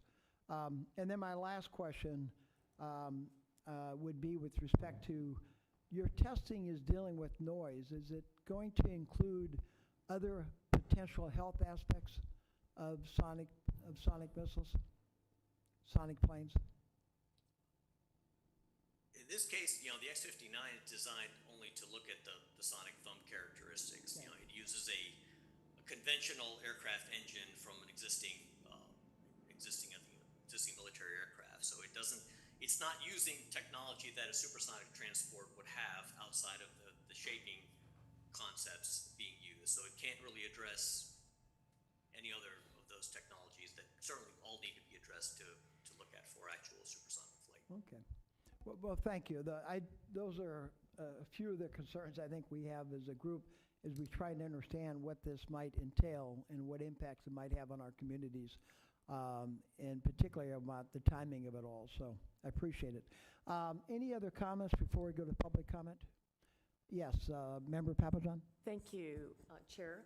Just building off what you were saying, I was interested to know for the community tests, and I think this has been asked, but I'm trying to ask it in a slightly different way. For the community testing period over 6 months, I'm interested to know, will NASA really be deciding where they're going to go without giving the community an opportunity to weigh in on that decision? Or will there be some opportunity for the community to decide? And I guess a community, I guess it would be probably more the airports. Will there be some opportunity for the airports to decide? Okay, yeah, there's a few things there. First of all, the community studies are going to be roughly a month long. The 6th month was the rough time between one test to another. And, you know, we're certainly, we'll be engaging with communities well in advance of when we would potentially, conduct our studies there, through public officials, through media and other means, and gauge how we proceed based on how that engagement goes. Your other question was about the airfields and the airports. You should note that, like I said, our community could be up to 100 miles away from where the airplane would take off from and fly. And in terms of the airfield, that's just again where it takes off from under normal conventional subsonic flight, and it wouldn't involve supersonic operations close to the airfield. It would be up at altitude as it gets close to where the community is. But our intent is that the airfields we use are most likely going to be either military or joint civil military because of the infrastructure, security, other capabilities that will be on the ground for this unique aircraft. So it wouldn't necessarily involve large commercial operations airfield. Thank you. Thank you. With that, let's go to public comment and see if there's any questions from the public. As I said earlier, we are making exceptions to normal rules so we can accommodate the fact that Mr. Shah's on the East Coast, and this is pretty late back there. Are there any comments from the public? We have one in chambers, so.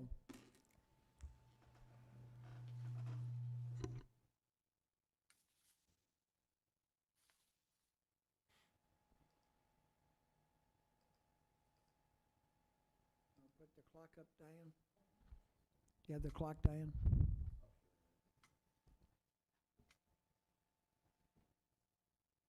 There we go. Okay. Again, Ramy Tan, resident of Pacifica. Just a quick question regarding the test bed. I know that there's a number of developers of supersonic transport. I saw it's the Boom Aircraft Company, and they're actively marketing the United and American. So I'm just wondering if this project is probably 10 years too late, and what will happen, once you guys have the regulations, the data and the regulations happen in 2029, and those companies have already got a fully flying aircraft that's maybe making overwater flights, and how that, might, are they pieces on this aircraft that could be, adapted or appended onto the now existing supersonic aircraft fleet? Thank you.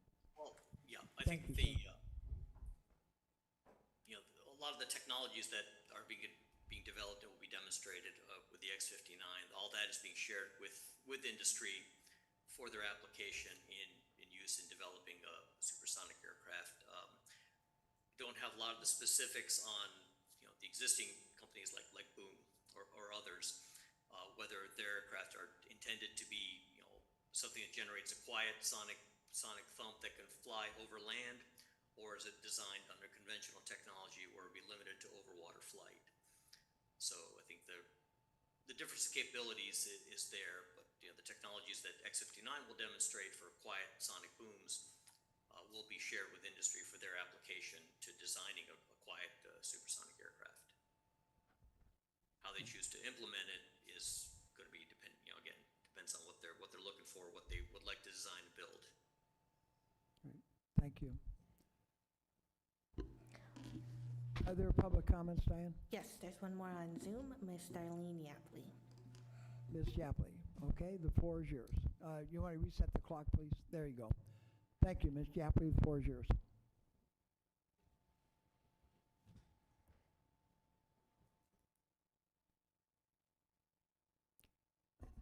Can we unmute her? Yes, we can hear you.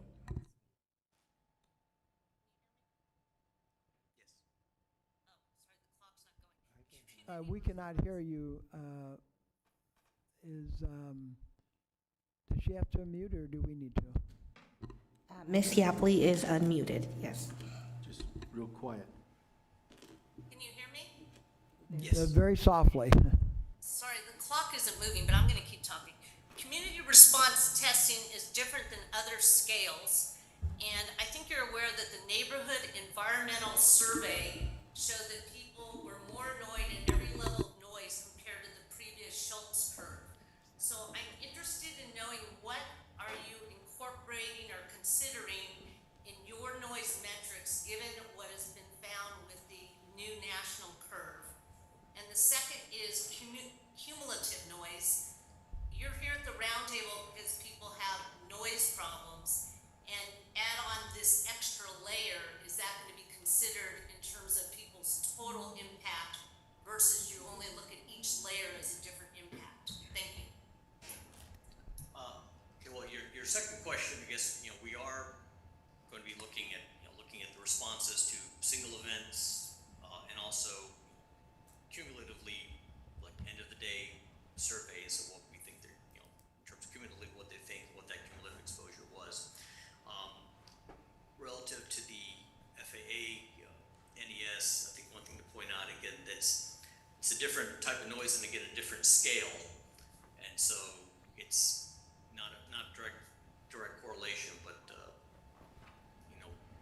that's one of the reasons for gathering this data is to see what's considered noticeable and what's not. Wish I could give you more details specifically on that. I'm not completely familiar. That's not my area of expertise of what was done on the NES and in terms of the survey analysis that was used there. But we are looking at several different metrics and sharing all of those different metrics with the regulators for their use in determining which ones might be appropriate to apply for a regulation. Thank you. Are there other public comments? There are no other public comments at this time. Okay, and I see none in chambers. We'll close the public comment on item number 8 and bring it back to the membership. Any final comments or questions with respect to the presentation? Member Hindi. Just point of clarification, and I think I know the answer, but when you're referring to regulator, you're talking about, in the United States at least, the FAA.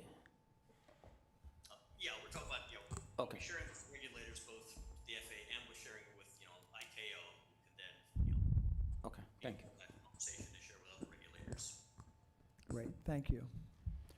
Okay, hearing none, Mr. Shah, I want to thank you again for taking time, particularly being on the East Coast, to join us tonight and to share with us what is going on at NASA with the Quests program around the Supersonic initiative. Very informative. Obviously, from our perspective, it does raise concerns as well as opportunities, but we're also cognizant of making fact that we understand exactly what is going on, when it's going on, and what impact it might have. And we appreciate the fact that as you do your studies, you take into account some of the studies and metrics and comments that have been made with respect to the noise on normal aircraft and how that might impact this program. And I trust that before any commercial aircraft will be authorized in this country, it will be governed and approved by standards that will be set based on some of the studies you're doing. So I just want to make that comment. Are there any other comments? If not, sir, we thank you again. Thank you for being with us. We appreciate it. Great. Thank you for the opportunity. We all enjoyed it. Thank you. Okay, with that, we'll move on to item number 9. We only have a couple items left. We will try to keep close to schedule here or getting us out of it before it's too late. The next item on the agenda is item number 9, a presentation. On page 50 you'll find of your packet, you will find a PowerPoint document containing a list of sections on the FAA reauthorization bill that might be of interest to you. This is I think if I remember correctly, it's a 400-page bill, and it was just enacted here about a month ago. We've not had a chance to go through it in detail, but we did want to take an opportunity tonight to at least give you a 20,000-foot summary of it. It will be discussed in detail at the Legislative Subcommittee at the end of July, and welcome you to attend that, and we'll report back to you at our August meeting. So with that, we've asked our consultant, Gene Rendell, to maybe provide a quick overview. So Gene, we'll turn the floor over to you.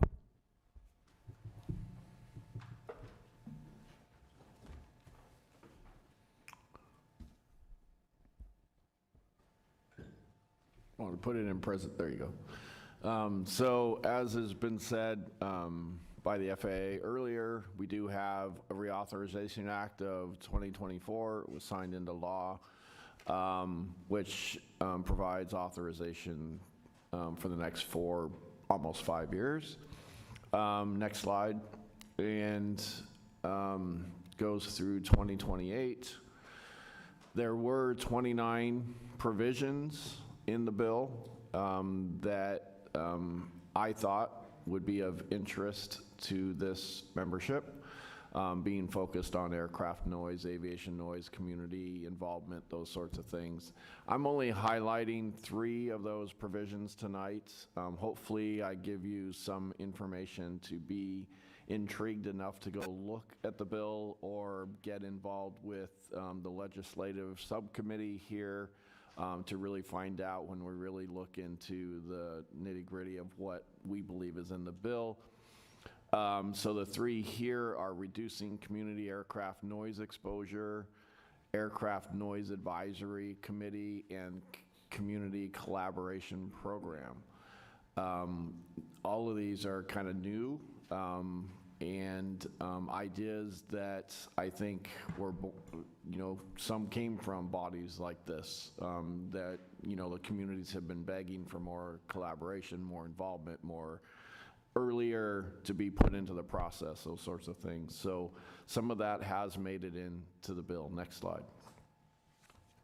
So what each of these slides is showing is what the title and the description of the section for each of the provisions, a brief description, and then our take on what we believe is the expected outcome from the measures. So in the first one here, with community aircraft noise exposure, consider consensus community recommendations to flight procedures.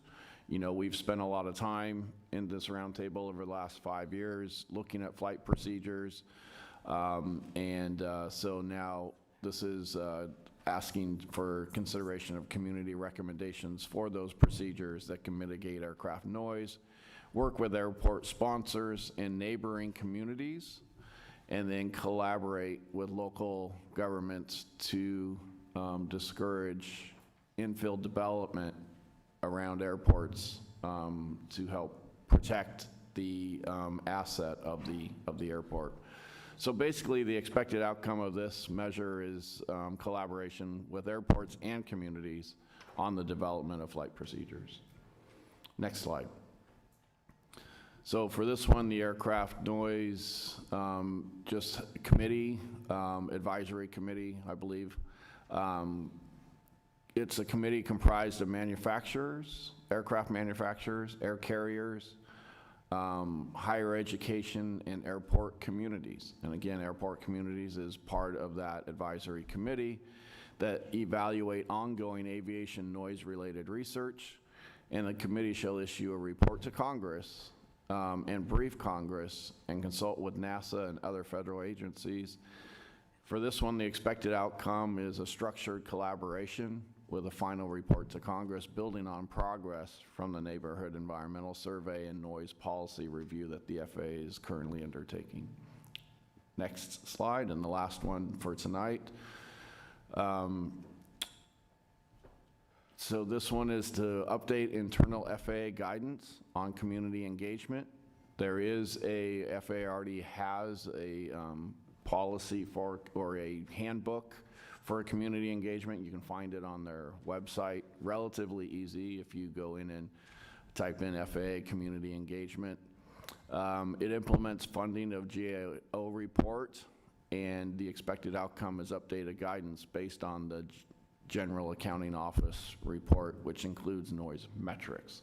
So, and I know noise metrics has been also something that this membership has been focused on over the last few years, and so that's why I wanted to bring this one up too, is that noise metrics is included in one of these, and others, not just this one. Anyway, there are several provisions. Look forward to having the real deep dive into some of these more in the next legislative subcommittee, which I believe is later this summer in July. Thank you, Mr. Randall. Let's take it back to the members for any comments. Just a couple overall comments before. Again, this was the FAA reauthorization is done every 5 years. We have a number of new members, so just a quick overview. It's done every 5 years. The FAA is the authority for the controlling aircraft, the flights in the air or on the ground. They have exclusive authority over it. So these reauthorization acts are very important. They provide the guidance as well as the funding of the FAA. And what is in there is a collaboration and a accumulation of information gathered over the years from different bodies like ours who submitted comments with respect to what we thought should be in it and should not be in it, as well as a number of community groups. All of that has been consolidated, has been reviewed, assessed, evaluated, and put into this FAA reauthorization. Some of which we had lobbied for, made it in. Much of it did not, but it is now the guidance for the next 5 years. There were parts of it, and I've only scanned it briefly, that I thought were very encouraging. But underlying all of it is much of it yet to be determined how it's executed. So while some broad outlines are laid out, how it's actually executed and implemented remains to be seen. There were other parts of it that did not get it in, and that will continue to provide comments with respect to lobbying for that. I would urge you, if you have an interest in this, attend our subcommittee meeting at the end of July when we talk about this in more detail, and you'll provide a greater update. So with that overview, let's take it to member comments. Member Ford. Hi, thank you, Gene. I see a conflict between the Airport Land Use Committee and the idea that you shouldn't infill housing around airports, because that's what we deal with every time, that they're trying to build more houses right around airports or childcare centers, and it's in direct conflict. So I don't know what we're going to do about it. I'm just going to mention it because we deal with it every time we have the Airport Land Use Committee meeting. So it's kind of disheartening. Maybe somebody should tell the governor.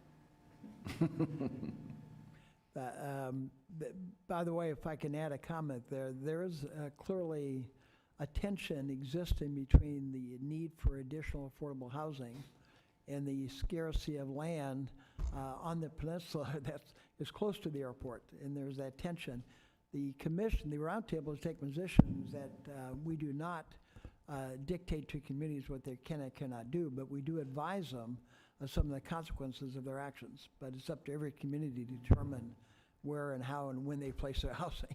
But you can see the conflict that might arise. And what I think you're alluding to, Member Ford, is a comment in the report that urges communities not to build housing near airports. So there's a conflict. You're exactly right. Other comments? Member O'Donnell. Just wanted to say that the slides that were presented on the screen are not in our packet, the printed packet. Correct. And so, can you give a brief highlight of the sections that you talked about? Because I couldn't read the screen and I turned off my Zoom. Okay. Just the numbers that are on my... Yes. The presentation? Yeah. Yeah. I'll put them online tomorrow. Okay, thank you. Yeah, it's all there. So you will get it. We just didn't have it ready for put in the packet. So. No worries. I was just looking. Right. For those on Zoom, the slides are not in the packet. They'll be put on online tomorrow. So the slides presented tonight by Jane will be there, okay? And by the way, I might add that there's, if you look at the airport noise report, there's some great discussions and analysis of this in their most recent editions, including a summary of the report from the Community Alliance comments on this as well. And so I'd urge you to review those as well. They're very informative. Are there other comments from members? Real quick, I Yeah, could. please. Tim told me, Tim's online helping me today, the section numbers were 787, 792, and 793. Thanks, Tim. Perfect, thank you. Okay. Any other comments? Hearing none from the members. Any members on Zoom that wish to comment? Do we have any hands from members? Yes, we have Miss Darlene Yapley. We'll take public comment in a minute, sorry. but any members on Zoom? None on Zoom, no Okay. members on. We're going to defer the public comment on this until we get all the presentations done. I think there's only one more left, and then we'll come back to public comments on all the presentations except number 8, in which we've already taken public comments. So with that, hearing no further comments on this from the members, we'll move to item number 10, which is the subcommittee updates. We'll make this brief. I've already reported on the work plan subcommittee, so nothing to be said there. It's already been reported upon. And on the other subcommittees, they have not met since the last roundtable, so I don't believe there's any reports. But Sam is chair of the TWG, nothing, and Terry is chair of GDB, anything? Nothing. Okay, so with that, we'll move, yes. That was me? Okay. Okay, so presentations are not complete except for public comment. So let's move to public comment on any of the presentations, excluding presentation number 8, which we've taken, and that was with respect to the report on supersonic aircraft. Do we have any hands raised? Yes, we have Miss Darlene Yapley. Yes, Ms. Yapley, welcome. We'll open up the floor. It's yours. Am I getting an unmute? You are unmuted. Okay, There you are. Yep. I have a heads-up question for FAA Community Engagement Officer, Ms. Chin, and this could possibly be addressed at the meeting that's going to be held late July for the subcommittee. But many of the items that Mr. Rindell covered, 792, 793, there's a lot of conversation about including the community, getting input from the community, airport communities, feedback, interviews, etc. And I think in order to make it a good provision versus a not so good provision, a lot will depend on how the FAA actually does include, for example, the roundtable. So if there could be any comment that you could make at the late July meeting on any of the provisions, I'm happy to give you a list, but there's a select number, and Jean covered 2 of them today, that really are about community engagement. And if that could be clarified, how the roundtable in some cases could be giving such input for that effort. Thank you. Thank you, Ms. Yappy. We will make a note and make sure we have a discussion on that at the subcommittee, legislative subcommittee. Okay, are there other comments? Yes, on chambers we have a comment. Oh, I'm sorry? Ms. Chen, did you have a comment? Well, it'd be easier, it's hard to hear you when you touch the mic. Oh, sorry. I just can't hear you very well, it gets garbled. And any public questions and requests need to really go through the roundtable, and then they will send it to us that way. That is the correct process. Yes, and I think any comments, will come from the at the subcommittee meeting, and after the subcommittee meeting, we'll then determine if there's any questions or comments we'll need to make. But I appreciate your feedback. Thank you. Is this correct here? Okay, we have a public comment in chambers. Hello again, Ramey Tan, a resident of Pacifica. I had a comment on item number 6A regarding Bert's updated report. And just regarding the soundproofing program, I'm wondering if that will be expanded, given that there's more overflights in, coming out of SFO, and, the airport's ever expanding the number of flights. And, that also affects, daytime, exposure to the aircraft noise. And then I also have a comment on item number 9, and just, again, kind of echo what the previous commenter said about, all the building and housing pressure in the areas around the airports, in the urban areas. And I'm just wondering if the FAA and, Roundtable and other government agencies are looking at actually doing what many Asian cities have done, like Hong Kong has moved its airport away from the city because it was so close and causing a lot of safety and noise issues. So it's, all the way out, on one of the islands, and they actually put it over water, all the runways.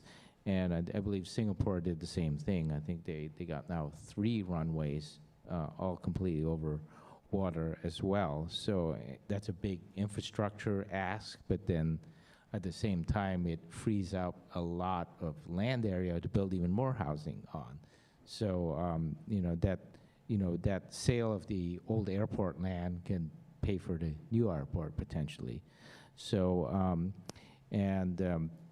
also had a question on what items did not make it into the reauthorization, and maybe the chair or somebody on the roundtable membership could answer that question. Thank you. Thank you. Are there other public comments before we come back to address those? No, there's none on Zoom or in Chambers. Thank you. Okay. With that, with respect to the question on insulation, Bert, did you want to respond to that? Yes, sir, I'd be happy to.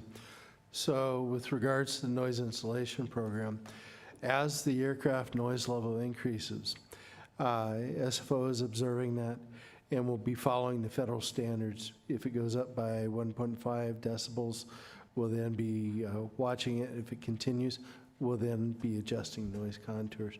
We're also looking at the need for possible new contours based on the age of the current contours. And so I would predict within the next couple of years, we'll do a new set of contours. Thank you. With respect to your comment on moving airports, not sure we can respond to that, but it's been noted, and I'm sure Doug is taking a comment. Housing pressure, we already talked about that. There's a tension there. The tension's been noted, I'm sure, in Sacramento. If not, it will be noted, has been noted, I'm sure. But that may be beyond the scope of our authority, but appreciate your comments. And with respect to the comment made by Ms. Yapley, again, we will address that at the Legislative Subcommittee. I do think that community engagement is a critical part of the execution of any of these authorizations right here. So that will, I'm sure, be discussed. Any member wish to share any additional comments on that? Okay. Hearing none, we'll close public comment on the public presentations. The second to last item on the agenda is any member and subcommittee communications or announcements. Anything any member would like to share with respect to any comments, questions, community activities? Seeing none, we'll move to the last item on the agenda, which will bring great cheer to many people, and that we are adjourned. Thank you. Appreciate you all being here.